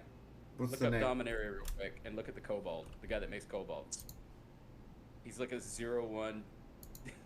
I can't put him in the cube. Is it I a almost commander put him- card or a regular card? That's a fine question. He makes Cobalts. He's the new guy from Dominaria United. Sounds like a commander card. Probably. He's like an equipment. I don't. If you target him, you make a Cobalt. He's a Cobalt Lord. It's nutty. Here. Rosenacht, Heir Yes, of look at that. of Roga. Oh my god, that's like some serious Viking metal. Yeah, it is. So, most metal, is this most metal art or most metal card? Or both? It's pretty metal. Most metal art. I'm thinking. Can I give you my answer so you don't have to think too hard about it? Yeah, do it. Alright. And as a person who's been playing the game for a long time, I think you'll appreciate this. Alright, I just posted it. Read that at your leisure. Yeah, he gave you a Joven literally concert ticket. Can you see this? Oh yeah. That He's- part is sick. Literally going like this. You know what? Because I built it when I was building a Jun cube, and after I had the idea, I looked it up, and he was one of the ones that showed up in the list. You can type in most metal cards from Magic, and he's one of the ones that pop up on some of the subreddits and whatnot. It's the most Quite sick. All right. ridiculous art outside of its stasis. It's completely Look at an nonsense. amazing T-shirt, dude, or a This is- playmat with badass. This would be a Sit down. fucking sick playmat. Yes. Yeah, dude, just roll it out and go, hey, I'm here to play Magic. And then So- These guys Is smoke in here? exactly. Okay. And then so that's my pick for most metal art, and then my friend. So these are answers that have already been like I just agree with them. Somebody else gave them both to me. I think this might be the most metal name for a card, like the most metal card in Magic. Fucking Sun Titan. It just sounds like like a 80s what's- hairband. like a card, sun record, right? Like it's like a track on like one of their things, or like it's got like a big 80s thing to it. though. Bon Jovi. His name is Bon. on front. Yeah. It's I think like Check out my especially Mustang Cube when you get a chance, though, my dude. It's been fun, and even you'll see like I have rampant growth in there. The art bald headed guy, he literally looks like the lead singer from Disturbed. That's why he's in there. And then we have I can't think of 3-1, the guy that cowards and whatever can attack. He looks like Dave Grohl from Foo Fighters. That's literally why he's in there. Like I'm looking at the pictures, like, oh my god, dude. All right. Sorry for the metal tangent. I love metal. Yeah, you got us right there. We've been playing the hell out of that cube. All yeah, right. It's part of the prerequisites. You've got to put some Meshuggah, some animals as leaders, all that kind of stuff. Yeah. Bring Okay, so a couple of questions, more next questions, and this is a two-parter, so I'll give you each, but they're very related. It's basically both sides of a coin. So, tell me a success story that you've had in the history of this cube's design, as in like, what have you tried, or experimented with, or started with within with the cube that has proved so successful that it stayed or became a central part of the cube? I'm thinking. So the idea of the man versus machine has stuck. Yeah. The balancing of that did not stick. When I first built this cube, I mean, I literally did, I kid you not, this 360, I 50-50'd right down the center. Pretty damn close, actually. Too close. That was a problem that I thought was okay. When I was picturing two armies kind of, coming across the field, slow motion, and then you start locking horns. That's what I thought I was doing. Yeah. But I didn't signpost enough that was real artifacts. It was mostly things that interacted with artifacts without the presence of artifacts. So the idea has stuck. My 50-50 split has not. It was terrible. It was absolutely garbage. It was hot. It didn't work. Okay. The things that have worked, and they were initial kind of ideas, was modular in the beginning before we got that sweet set that released all the more modulars. When did they reprint modular? They started adding more. It was the Arcbound already existed, but then they started making all these little javelin guys and stuff. Was that Eternal Masters or whatever? They started making all this modular again. It was Double Masters 2. Yeah, that's when I originally had modular in there, and I thought it'd be an idea, but it had zero emphasis. Like Arcbound Ravager was nothing more than a sack outlet. Yeah. To actually enable like ATOG effects, but it didn't have any real serious, playthrough. When that set came out, I actually had to make modular into a real dynamic type of prototype. Because it was bolstered, like it really gave it a lot more space in the cube. Looked subpar on the face. Yeah. They suddenly lifted that cube up pretty good, and we got the I don't have the Wasp or whatever and all that stuff that was modular. Zabaz. Yeah. Yeah. That card's actually sick, dude. Yeah, it's really good. I'm a huge fan of that card. I don't know if that answers the question. It kind of does. I want I want to know, because you basically just told me that you kind of just answered my the following question already, which was what has changed or what hasn't worked. I want to know what you've put in here that was like successful, and that it doesn't have to become like this eternal part, but just like an adjustment or a change that was made that would you consider a success in your design process? Oh yeah, okay, I can do that. Cool. I did an unusual reanimator type idea in here. Your traditional reanimator. The Whip of Erebos has been here from the beginning, or as long as they've been available to me. Okay. And stuff that breaks back artifacts. The other thing that I've done too that has been successful and it's fun to play is the Master Transmuter type of cards, where you're essentially returning an artifact you control to its hand, and you're going to get another one from your hand into play. The kind of the exchange rate type cards. Yeah. And the other cards that have been successful from the very beginning that I have enjoyed very much is the Titan Cycle. So I guess, well, you know what? I'm gonna give you a real answer now. Let's get real on the answer that I gave you on the timeline. When did Kaladesh come out? 2016. All right, that would be when I built this cube, because the Titan Cycle has been there from their original because I believe in Titans and cubes. All of my cubes, if you look back at them, with the exception of Power Vintage, Yeah. I'm gonna have some sort of Titan cycle. Right, like the Gear Hulks, right? Yeah, the Gear Hulks are my Yeah. Titan cycle. Yeah. Gear Hulks are actually my signpost from the timeline. So give or takes. Those have been here from the beginning. None of those have been harmful to the environment. They actually been fun things. They're like chase cards within Cool. the cube, sort of. And they give you a top end to a lot of stuff you're doing. As far as anti-artifact, I was too heavy rich on it in the beginning.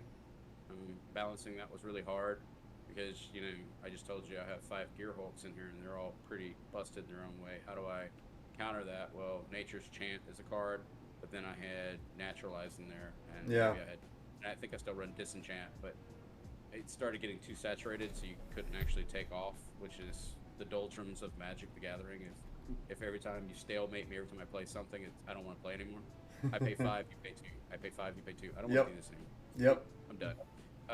So I started actually transferring my removal over to the creature-based removal, and some of this is efficient. I get it like Night of Autumn. It's actually a gift to the cube because it does what I wanted to do without you getting instant speed, and I could counter it, and you know what I mean.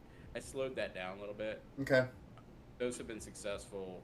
As far as Titans have been great. Fast removal needed to come back a little bit. It was too strong. It was breaking the environment. You could never take off. And then I replaced that idea with creature type removal. And I get to run the monkeys, and I don't know what the appropriate name is on a live. The Sex Monkey? Yeah, I wasn't gonna say it on your thing, but yeah, dude, it's awesome. Yeah. I mean, Everybody knows the Sex Monkey, man. Yeah, I know, but it's my own little piece of humor in the cube. It is not the best card in the world, but it makes everybody smile every time they play that damn Magic card. Yeah. Thank you, Una Fricker, for delivering this gem all these years later. So I want to go actually back to the first thing that you said, which was the like cheating stuff, like Master Transmuter, Trash for Treasure, Scrap Mastery. You found there was like space for Reanimator, but like through unconditional means, like, or untraditional means, non-traditional means. There we go. By exchanging zones for artifacts. And that's really cool. That's something I like. And it works great with modular and stuff like that too. Like, there you go. Yeah, that's cool design space. Yeah. Yeah. Kind of let me do some more, you know, and then, yeah, you get to do interesting, just unusual trade-offs there. Yeah. ATOC out and then sacrifice them to this, or you know what I mean? It's just Yeah. it's fun. But to counterbalance it so that it doesn't become such a machine, I do have to have that certain pieces of, you know, quick removal. So Nature's Chant is a high pick.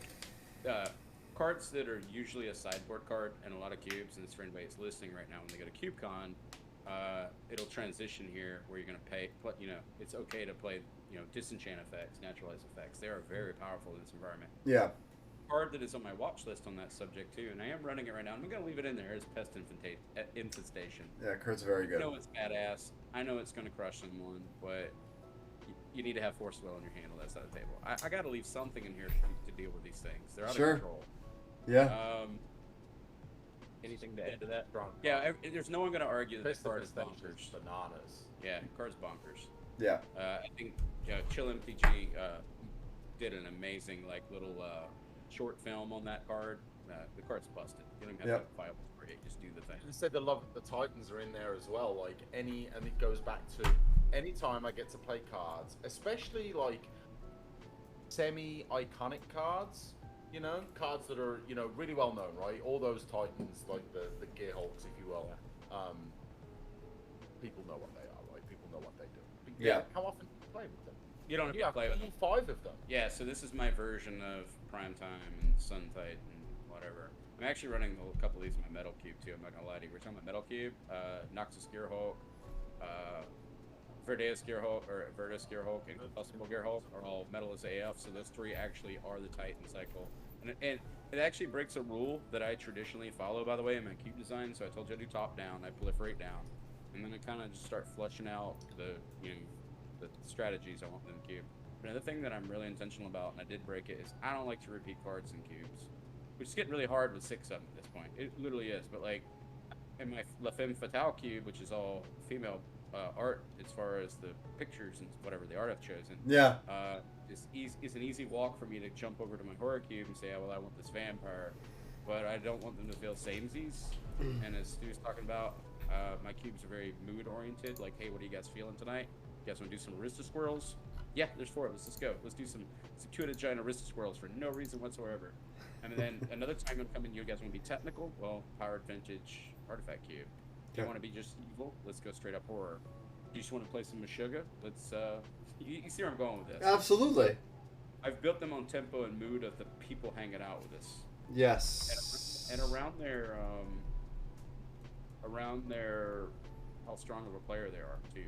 It is a consideration for me. I don't share that, but, like, my card choices are very picked around my group and aligns with their play patterns traditionally. Yes. What they like to see. It's my audience, right? So. Tailoring experiences, hosting. Yeah. Yeah. Yeah, so I'm making stories, and Yes. I want them to actually read them twice. When Anthony says host, he means reaching out to everybody and saying, "Hey, His back we're all porch is going better to than- Stu's house," Yeah. and I'm like, "Oh, we are. Oh, okay. Bigger back porch. Yeah, pretty sweet. Yeah. And his wife's a better cook. I didn't say that out loud, did I? But she's an amazing grill master versus Stu's. But she crushed. She will be very happy. She's to got say game. that. She's got grill Very game. happy. Yeah. What Sounds else? like Stu is used for a lot of things. But you just supply the cards, Anthony. He tells me I have a teenager, and he tells me to get the hell out of his room. He's got a sweet setup. This is my kid's headsets. He is super pissed off right now that I have these. Awesome. And as exchange beside my soul, I had to give him my iPod or my AirPods just to be able to leave the house to get it. But yeah, this is where I'm at in the world. So this is why we're at Stu's house. I got 3 kids as well. I got a 15-year-old. I don't know what they're doing or where they are right now. So I hope my wife. Oh man, God bless you both. I have a 5-year-old dog. That's all I got. You got a yeah. what, Soren? I have a dog. That's all I got. Okay. I'm jealous. That sounds amazing. It was a decision that we made. Like we had to know we were on the same page about that early on in the relationship. So Yeah, dog ownership is a good test. it's a very It's like going with your partner in a canoe, and if you can't do a canoe trip, you do not need to be together. That canoe, I like that. That canoe flips. The audience, canoe flips. You need to go. You need to get out of this. I'm not enthusiastic enough about the moves for it to have Yeah. any impact. I don't even know why canoes in the dating scene, but it used to be back when I was young. Yeah. We used to take canoes out. Back in my day, the canoe was the ultimate the dating app. Yeah. Dating app was canoes. Yeah. Nope, it's not gonna work out. Can't paddle on the right side. All right. So we kind of already touched on this. We can kind of just circle back to it real quick. It was the other half of my question, which is what has changed in your cube and what hasn't worked and how did you solve for these problems? And you kind of already talked about this, Too much which, removal. yeah, there was too much removal and too much targeted removal against artifacts. So you had to... It's hard. It's hard. Most of the threats are artifacts, right? Yeah. But it's equally as backbreaking as are, but I have to let them actually be able to do their thing too. Yeah. That was hard because when you're building thematic cube design, have a lot of copies. That would be the advantage of the vintage cube, right? I can get my right and wrongs from looking at your cube or anybody else's cube, and I can figure out maybe I'm within tolerance, if that makes sense. Mm-hmm. When I do this, I don't have a spectrum. I have to kind of there's like 3 of us, and I have to do this all by myself and try to. So it does take a lot of play testing. It takes a lot of work. It Takes does. feedback, and he does give honest feedback, and everybody in our group does too. I'd say almost 95% of them are pretty good feedback. The other ones are like, but other than that, You don't want to have an emotional feedback to a or emotional response to a bad draft, right? Because it's really easy to just draft, and then you get your butt picked by whatever a Titan or whatever card, and then you're like, man, that card's bullshit. Get rid of that out of your queue, man. Yeah. And then you're like, well, that's one draft, and you can't really judge it based on it. And then you find yourself going, get more disenchant effects, but then it's too late. It's the emotional response, Yeah, right? it's We talked emotional, about it's not objective. we talked about it a little bit earlier, Yeah, right? it does before we came happen. on. Well- You can't stop that, right? You can't stop No. it. It's impossible. No, of course not. But it's also it's not only just emotional. It's a player versus a cube designer. So like Yeah. the players, there's a saying that people are really good at identifying problems, but really bad at coming up with solutions for them. So like oftentimes drafters will very easily pick out all the issues that like they see in your cube. But like you have to be the one as the designer to look at that and see how it fits into your bigger picture of your cube and how you're going to apply that information if you That's- are, even if Yeah, you I are. would- because I learned my lesson. I'm a big sports guy, so Yeah. I get into a lot of discussions. I do get kind of nerded out with a lot of sports stuff, right? So with sports teams, it's like you got to get rid of that player, man. He sucks. He's no good. All right, who are you replacing him with? Well, it doesn't matter. You just got to get rid of him. No, no, no. You can't just say you're ever just going to get rid of something, right? You must, if you're going to engage conversation, especially if you're going to be the initiator of that conversation, I don't want to hear get rid of that. I want to hear I would like you to replace that with that, and here's why. Oops, sorry. And here's I'll find why out I've where come you saw to that. each of those decisions. Why I don't want this to exist, and why I do want that to be put in its place, right? And that's you. I would feel. Anthony said before, it feels kind of insulting when someone just comes to you and says, you know what, this card that you've put all this thought into, Yeah. this is bullshit, man. Get rid of that. I don't like it. Well, if you're just going to come up and bitch about this one card, you better be giving me a good reason to do so. Otherwise, you're just complaining about the construction of this cube, right? Because you don't know how far the thought process has gone into why any of these individual cards are there, right? But if you come to me and say, here's why I don't think this card should be there, and here's a replacement, and here's Yep. the reason why, that's how you got to approach it. Yeah, if you got a structured answer, but you know what? Like it is hard when somebody goes, "This card's terrible. Why aren't you running it? You need to get rid of this." Because we put a lot of thought into this. We all do, and the feedback is rough. So we had kind of alluded to that for a reason in our podcast. We kind of did this EDH braid cube brain comparison because a lot of our cube players are actually, truthfully, EDH players. So a lot of the bounds and concepts that they're utilizing on power level, power max is based on their casual EDH play. Okay. They're looking for the mount. I want to move the chat again because Zoidraft just made a great comment. Oh, we got a chat here that Stu's reading live. So I'll read it. It says the other design thing along the same lines is that players will say you should do something, and in those cases, they're telling you their proposed solution, which is probably bad, to an identified problem which they probably haven't articulated. Yeah, it's all along the same lines. Yes. Yeah. I love that. That's kind of It's- like the failure to plan doesn't result in an emergency for me because they don't understand from 40,000 feet what your idea was. We'll use that steel sabotage in a vacuum. If I took steel sabotage right now and I read that card to you and go, how do you feel about putting this in your DH deck? You'd be like, I mean, there are some rare instances where maybe you're running some, I don't know, artifact-driven commander. Be like, this card is not going to work for me. It's hot garbage. And Yeah. It's not. But in a vacuum, right? But when I immerse it into this environment, suddenly a card that seems not so great suddenly becomes pretty powerful. But it's innocuous because you're comparing it to, like he said, the hot bowl of chili of Counterspell, Yeah. which you know is going to do the thing you want it to do. But this card is very efficient. Gets, what'd you count, 50% of the cube-ish, give or takes. Yeah, the context has to be It's context. the design of the cube. The context Context. can't be your hand, your deck, your draft, any of that, right? You've got to keep going a level up until you're looking at it from that. Like, I like that 40,000 feet. But I will defend all the players because anybody that curates thematic cubes or unusual cube designs or outside of the spectrum, it is hard for them to gauge and measure cards. Like, as a curator, you traditionally have home field advantage. You spent, I don't know, 7 days buying these cards, sleeving these cards, entering them to Cube Cobra. You've stared at this ad nauseum because you're nervous on that first night where you get all the people together, Yeah. sitting around and going, we're 8-player draft this cube, and you're trying to like everything's cool, right? Like my La Femme Fatale, I felt this. Literally, I had an entire soundtrack made for that night. It was mostly Cyndi Lauper, Gwen Stefani. I mean, crushing it like some badass female singers, right? And I wanted everybody to feel what I was trying to do here, and I'm like, this is gonna be badass. And they played it, and it went well. But during that launch, I'm gonna call it a launch. I'm like, oh my god, please hope they don't think this sucks. They're gonna be like, why are you running this card? It's gonna suck. And it didn't take very long for people to figure out that aggro was actually a little OP. Had to tone it back. Had a few people just charging in, a couple of those aggros like Thalias and stuff, just wrecking people. But it does take time. It's in a vacuum. You'll reset it. You'll listen to the feedback. As long as it's constructive, they go, hey, I really think your aggro package is a little too strong here. And then I went home, little sad face, because I made a mixtape, right? And then I'm going to stay up till 3 in the morning, go through my binders, going to fix this, mid-range is going to be amazing. That's just how you do it. It's feedback. Yeah.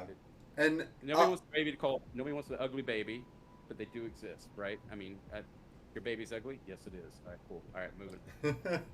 I'm gonna like piggyback on that and say Ugly baby? even further. No, not babies. I would think that player feedback is something that's really important. But it's your job as somebody who has a cube to listen to to extract what you need from the feedback and not take the feedback at face value. Like, if somebody wants to contribute to like a design related question, that's cool. That's like you know, getting something that's closer to your thought process out of somebody. But as a player, it's really hard for them to like switch over to that. So like, can I make this point actually? Sure. You know how, because I've seen people interact, obviously with Anthony, right? Because we play with his cubes. It almost, you have to become customer support. Hello, yes, thank you for calling Artifact Cube customer support. This is Anthony speaking. Can you tell me your grievance? Customer support. And then you have to kind of put this hat on, right? Where you're thinking about it from their perspective, what fun did they have, and Sure. your own perspective, which is as the curator, right? You can't just be like, you're full of shit, right? You have to be diplomatic about it. Yeah. So Yeah. You have to kind of taper it back. It's hard. I will tell you though, and I'm sure everyone listening has people within their spheres of influence, that their feedback, no matter if it's context or not context, actually has a little higher weight and measure. And yes. so I'm going to give it to Stu. His feedback generally means a little more to me. It's not loaded. It's not intended to be malicious. He's given honest feedback. Chris Moore is a good friend of mine. He's the one that helped me fix this cube. Hell, he has literally helped me fix all my cubes at this point. Because I go wild. I start... I literally lay cards all over my floor, and my wife's all pissed off because there's magic cards all over my office. And I stand up, and I walk around with them laid out in tins. And I'm like, this seems like 40,000 feet at 5'6", right? You're way up there. And I try to just lay out a plan, and I start synergizing and cutting. It's very crazy. Stu will come back and say, I played this deck, I played a couple of reps, maybe I didn't get to play against you in your control, but I feel like your aggro package is probably a little too hot. My opponents, sure, I'm proud, I 3-0'd, but it didn't feel like I tried too hard. Mhm. They couldn't defend against me. So then I'll go, well, all right, well, look at that. Well, what cards you point out? He'll be very specific. Thalia, which I didn't cut, by the way. Or the other Thalia, they're in the battlefield tap. Yeah. I'll actually recalibrate and go, well, you know what the fix is for that? Mid-range. All right, well, I need to get some mid-range, in the case of the La Femme Fatale, I need to find some females that represent a mid-range package. So I start cruising through Scryfall as we do, and then I'll put them in binders and tweak, and then we'll come back again. It's a feedback process, and he's good at the loop, so is Chris Moore. I mean, I got 2 people that are on pillar of feedback, and then others that are EDH feedback. I don't know what to do with them. I'm not gonna lie to you. I don't know where to put them. It's all good. Why aren't you running Soul Ring in every one of your cubes? I'm like, dude, stop. Because that's why. No, please don't. Yeah, and it's good to know who you can trust more. It's good.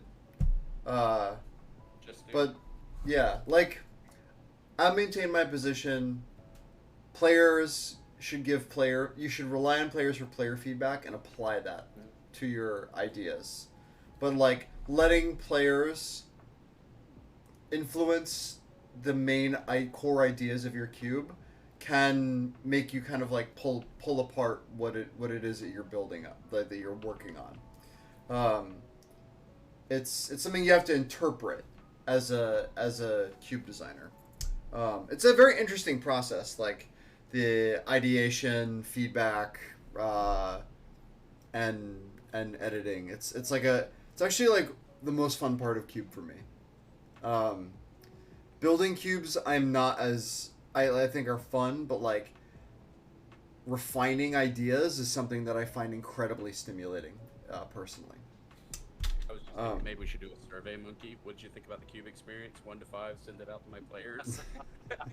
I hate the idea of paper surveys. I think most people will not fill them out, or they will be Cube disingenuous. make you feel. What was the fun level? 1 to 5. Yeah, Like, just oh. circle one thing. Yeah. Unlikely And to if we got recommend ones, this I cube would to literally recommend. not tell them, and I would just play it again. Okay. So, normally I like to go over archetypes and do a deep dive on that. They're all here. If you do want to talk about it, that's fine. But I wanted to kind of, because you guys seem to like to talk about cube discourse or like cube design ideas a little more. So if you do want to go over the archetypes, that's great. I did have other questions I would love to ask you too, just about general stuff. So the archetypes are all, and themes are all posted on the Cube Cobra page for the Artifact Cube. But I'll have a question that'll maybe tie into this later, after this next one, I think. Okay, so I'll zoom out a little bit and say, oh no, you know what? Let's do that and then I'll zoom out. Okay, how would you recommend people go about drafting this cube at CubeCon? What would you say, what kind of advice or how would you suggest be a way for them to draft it if they're they're playing in the event and they want to be able to win their pod? What would you say to them? So, I'll tell you how, and maybe it's not what game I'm going to get advice, because I want to point out I got my ass kicked this morning over coffee. Okay. But what I like to do with this cube is I just go ahead and pick a side. I'm not talking about forcing a draft, but sometimes I will. I'll go, well, today is going to be anti-artifact Anthony, right? So I will force it. I'm not suggesting that, but it does work. That strategy is powerful, right? I actually had the question asked. I don't think I have them in front of me. There's this whole group of this tribe of elves or something that are literally cream anti-artifact on them. Yeah, they're like the Tel Gilad. Yeah, the child. So you can choose that path, and now that I'm saying it out loud, it's not quite the shock of the pool, right? I'm telling everybody the secret sauce, because the draw here is the interesting mechanics of the artifacts, right? I've already told you modular is exciting. Doing these unusual like titans and cheating them in using all the goblin welder type stuff. That's all good and well. Yeah. But to be the old man yelling at the clouds on the other side of the fence, that's just the I hate artifacts, is actually, now that I'm saying it out loud, it's literally spoiling the idea. That's actually it catches people off guard. Right. People like to play Wormcoil Engine. It's a sweet card. Well, what if you chose to play Manglehorn instead? Right. Right? You don't want to mow your lawn anymore in your neighborhood. You don't care about HOAs. Nah. You've chosen violence. That's basically what it says. Violence. So I am Yeah. going to now do Bane of Progress. I am going to do Cinder Vines. It is a turn them on their head winning strategy. It's unusual. Or if you've chosen extreme violence, you can do how would you say Kentucky? Kentucky Warblade. Oh yeah. Spicy That's incredibly hateful to artifacts. I Yeah. put it in there. It dies to everything, but yeah, it's disgusting. Depends on how I'm Stu, what would you say? Um, How would you suggest going about if someone asked you what do I do if I want to, what advice would you give me if I'm sitting down to draft this? What do I need to do to win? this might seem like pretty obvious, but you really want to look for the signposts early. Picking up one of the Gearhawks is really nice, but we were talking about the Whip of Erebos. Yeah, it's powerful. Like cards like that are they're enablers. right? And maybe that is, I don't know, is that a little bit too of an obvious answer to just say, look at the enablers, like ATAR? No, and it's that not. stuff? I Look always for archetype focused look at the things. Yeah. archetype enablers, exactly. Yeah. So look, this is pretty much how I approach any draft, that I'm comfortable enough with a number of the archetypes to be able to say, right, I am fairly confident that I can say, right, pack one, pick one. If I've got a Whip of Erebos or a Birthing Card or something like that, I'm going to take it. Does that define the rest of the draft? Not necessarily, but I'm going to take those cards pretty highly, and I want to look for those enablers fairly early, right? Because I know how you build cubes as well, right? Those enablers, I'm not going to be locked into it. I'm not going to have to rely on picking up 4 or 5 other cards in order to make that single card work. So that's probably the advice I'm going to give. Look at the enablers, draft around it if you can. Because if you pick up something like that, like a pod or a Birthing Pod with the Erebos, and you get the support for it, you're gonna. There's also put a pretty powerful deck. There's a couple of subtype layers that people should pay attention to, and I feel like I have to say it because they're not as apparent. So we've all got this, the idea of metalcraft that all makes sense to people, right? And Yeah. Animate. I say these words, fabricate, but the ones that get really weird and interesting is the jank in here is actually really powerful, and it wouldn't normally seem powerful, and that would be tribal constructs and tribal golems. Sure. I saw the card. Yeah, I saw Iktech. You normally look out when you're drafting, because normally you're looking at stats on the card, you're kind of moving around. What you'll realize is, for instance, all the Gear Hulks are all constructs. Yes. So as you move through, and let me pull up the list here, and see if I can get this up. You'll find cards. Let me scan. Moving through. I'm gonna let him do the piano music while I scroll through here. Yeah, don't go knock on my door. Alright, so, for instance, you've got stuff like Scrapyard Recombiner, Sacrifice an Artifact, search your library for a construct. There's a whole lot of text on here. But these cards are unique synergies, and it's also modular, which will throw you off because you're in a modular deck. And then I can't help but to point out there's a KCI combo in here too. Please don't do it to me. Just do it to anyone else, but not me.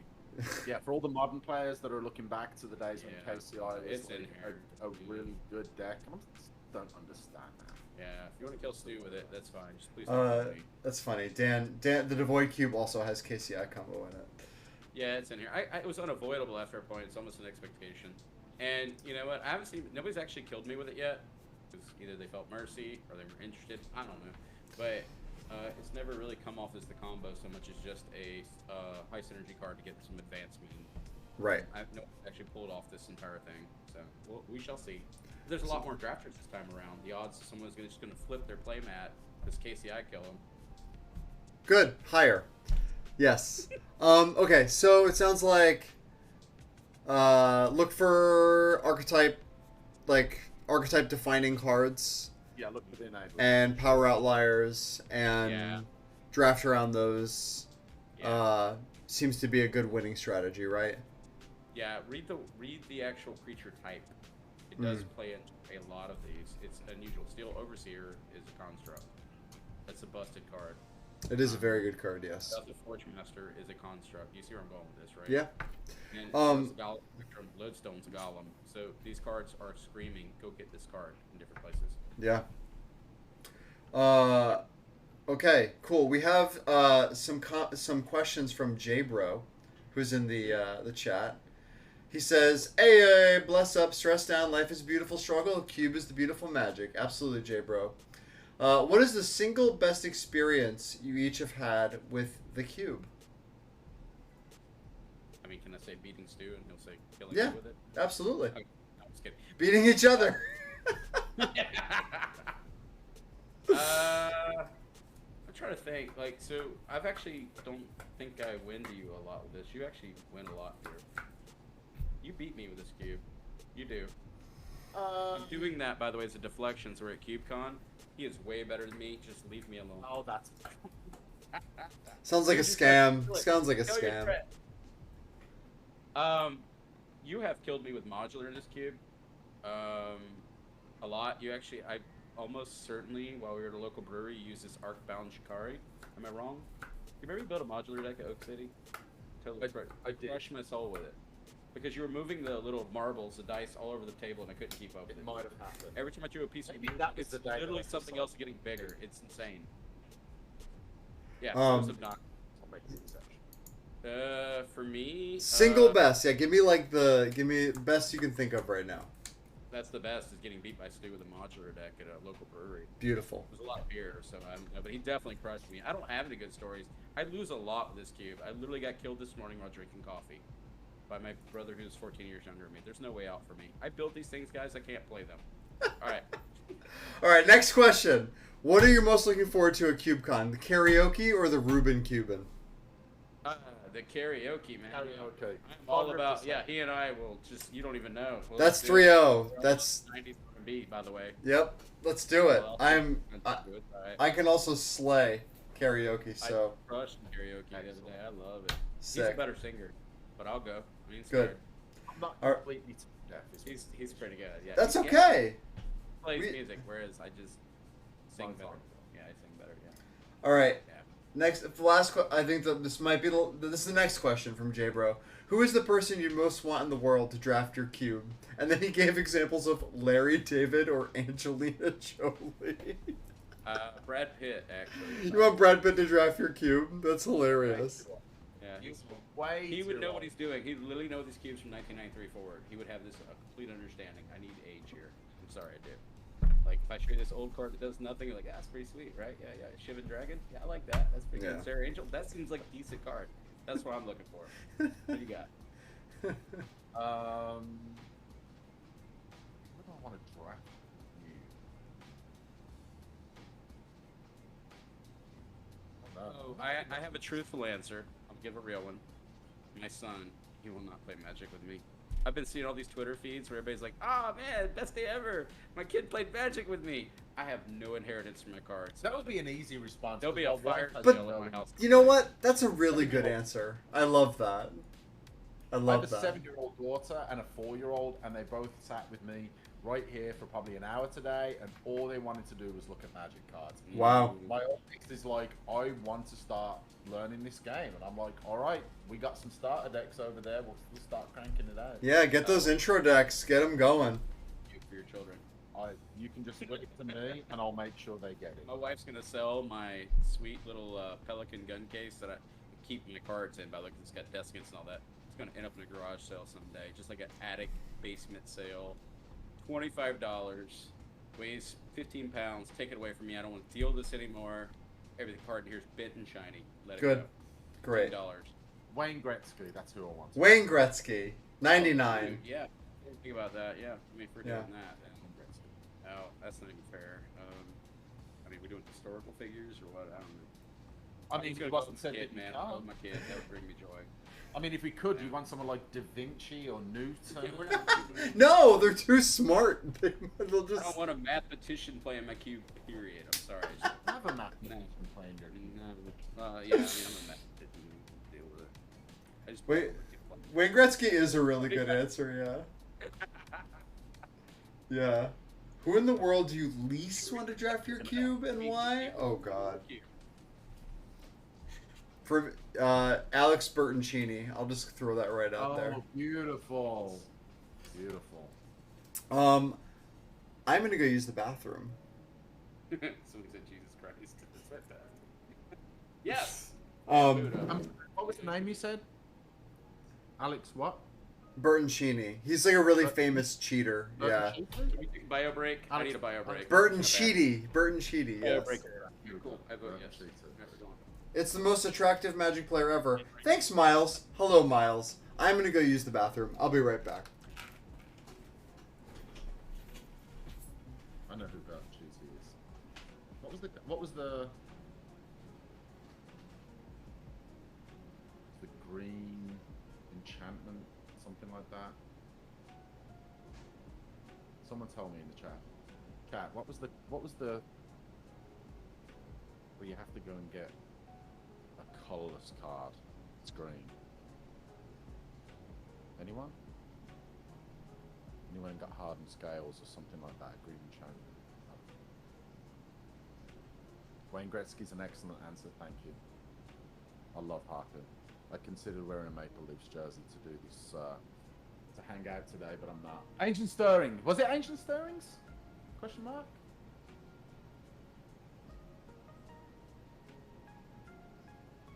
That sounds right. That sounds alright. Was it Ancient Stirrings and you went and got Hardened Scales? Or,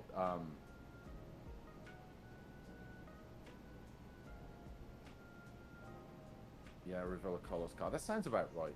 That sounds about right. And then the Two Explores, obviously, is the most famous one, right? Was it Two Explores? I'm pretty sure it was Two Explores. And the dude stuck up for him as well, his opponent. He's like, yeah, dude, he's explored twice. Don't worry about it.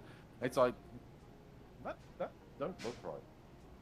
Yeah, it can't find scales. I think that's what it was, right? That he cast. Yeah, Two Explores was on camera. That was hilarious. And the opponent's like, no, dude, he's cast Two Explores. It's fine. And they're like, no. And I think it was he that made that, like, long... Was it he or was it someone else? When the ban expired and he comes back and he makes that post on Reddit about all the, like, you know, here's how I've changed. And it was just, like, this ridiculous, like, woe is me, like... Someone broke it down as well, like, absolutely, almost like statement by statement, like the whole thing that he wrote out, like basically explaining like how sorry he was and all that kind of stuff, and saying like, this guy, it's just gonna go right back, like, don't believe any of this, it's bullshit. Felt entitled to winning, exactly, like, and you know what interests me? Who is he talking to? I'm like, he's reading it down. Yeah, we got. Just walk in the room and you're just chatting away. I'm like, what is We're happening? hanging out talking about Alex Burton. Yeah, I stepped away for a minute. All right. He is charismatic, yeah. Yeah, well, con men usually are all charismatic. It's part of the deal. Yeah. It just kind of comes to the territory. It's interesting to me, and this is kind of a historical thing as well, is I've heard people say, you know what, Magic back in the day, people kind of like expected you, or it was kind of a known thing that people would try and, you know, do those little like cheaty things, right, to try and gain the advantage. Yeah. That it's like some games, it's like if you ain't cheating, you ain't trying, right? That kind of thing. Whereas, you know, obviously, you know, it's completely despicable that someone would try and cheat like that. But like, you know, was that kind of more of an attitude? Pleasant Kenobi's video recently? It was about cheaters. It was awesome. Yes. Yeah. Oh, it was so good. Bye, Jay, bro. Just have a good night, man. Later, brother. Yeah, I'm actually coming to a conclusion too, because I got a family that's going to murder me. They have a movie screen set up in my backyard, so I apologize, but we can. How much more time do I have with you? 8 Couple- minutes. 8 minutes. 8 minutes. There's less murder in my house. All right, I got You wanna two. see me? I got two questions for you then. First one, give me a little answer, and then I got a nice little one at the end. Okay. Sure. What do you believe needs to get talked about more when we talk about cube discourse?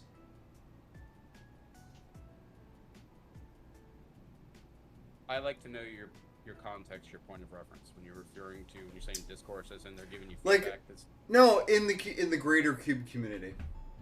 What do you think? What is something that you think people need to talk about more, or maybe we need to talk about less? How's that? Pick one of those. Well, so May and I were talking about this one, and we were joking about it. And it's been mentioned by others about basically bringing down the monolith of cube, the belief system that you have to aspire for what others have already done. And if you don't meet those benchmarks, then your cube or your design is subpar. You have to be able, and it's hard to do. It takes your players understanding that you're trying new things, experimenting, etc. To go outside of color outside the lines is very difficult. And again, I'm going to reiterate, I do like me some vintage cube, but it does have preordained expectations as to what you believe you should find within said cube. Yeah. If you color outside those lines too much, people will begin to gauge your choices as to why did you include this, what would be the reason. I think this card's terrible, I don't think it's kind of vintage worthy, etc. But unbeknownst to them, you're trying to curate a new idea. Yeah. I've heard people reference, for instance, examples, and I think ninjas, for example, putting ninjas in a power cube environment. or doing something janky like Caleb Gannon did the Power Synergy Cube, where he just flipped everything on his head and did some weird cards that you'd never find in another powered environment. But it takes a little bit of pathfinding to do that. It can be challenging, daunting, to get your players to understand you're trying to do something a little different. Yeah. You don't want to curate on rails, per se, if that makes sense. Yep. So that was something I'd like to see change, is that people aren't frightened to try something different, get weird. I wonder how common it is that when you talk about Cube, everyone just immediately goes straight towards like there's the MTGO. vintage Cube, Most and then of the it's time. like, is there any other cubes? Does any exist? Why would any other exist? Right? There's a vintage Cube. It's the most broken cards in Magic. You get to play with the Marks and Time Twister and Ancestral Recall and Black Lotus. Like, why would you bother playing on any other cube, right? Yeah. And I wonder. I will say, and we talked about this. A buddy of mine did yesterday, and myself. Our group, when we first got together, at least when I started playing with Anthony, we'd get together under the assumption that whenever we sat down to play Magic, we would play EDH. That's it. We're sitting down, we're playing EDH until the conclusion of the evening, and then we're all going home. Sure. Nowadays, I can certainly say for myself, when everybody shows up, I'm like, what cube we drafting?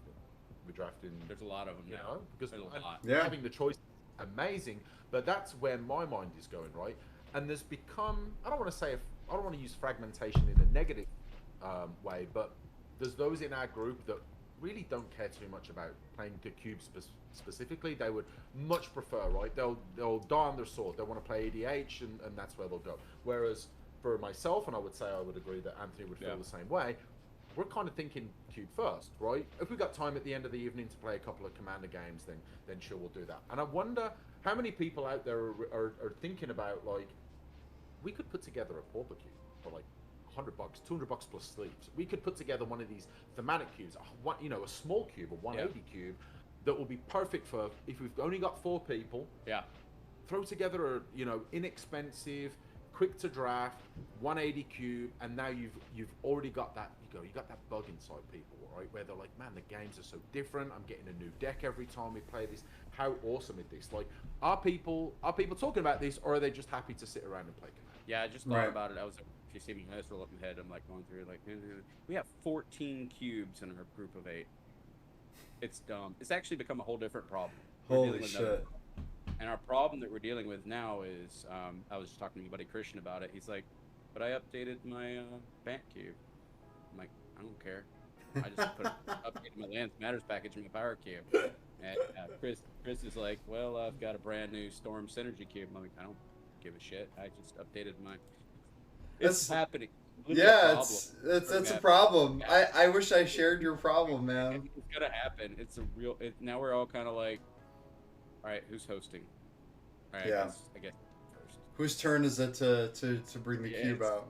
Yeah. Now here's the next problem. Hey, do you want to come over tonight, Derek? What are you doing? Nah, man, I'm having people come over to cube my house. I'm like, damn it! Let's come over my house. It's my turn. It's literally happening in our group. This is stupid. It's starting to happen. We got to slow down. We're having it's a proliferation of cubes getting a little stupid. It's good. No, I love it. I wish it was like that in New York. All right, last question. What do you think of the Eagles? I don't think about them because Falcons would clearly kill an eagle. Yeah, Defend the Eagles. I'm from Georgia. The I'm assuming Eagle. this was The Eagles, America's greatest rock band. Yes. Oh no, I thought you were talking about football, dude. No, I'm from man. Georgia. The Falcons immediately. I'm like, whoa, all right, cool. What do you think about- the Eagles? So it's getting confusing now. What do you think about the Eagles? Don Henley, the Eagles. So my mom and dad saw them for They're the $5. baleful strings of music. Yeah, my mom and dad saw them for $5 at Georgia Southern University before I was born. Now, Jesus Christ, what do you have to pay to go see them? What's tickets for the Eagles cost? I Oh my have- god, dude! I've seen Bruce Springsteen tickets for $5,000. Like the concert tickets are out of control. Yes. Both of my dogs just came walking in. I don't dislike them. Do I love them? Probably not. Yeah. But I like them. Their music is fine. Yeah. You called them America's greatest rock band. So do you believe they are the greatest rock band that America has ever produced? No, And I if don't. you don't, then who is the greatest rock band that America has ever produced? Ooh. Greatest rock band America's ever produced? Like, probably Guns N' Roses. Nice. I like it.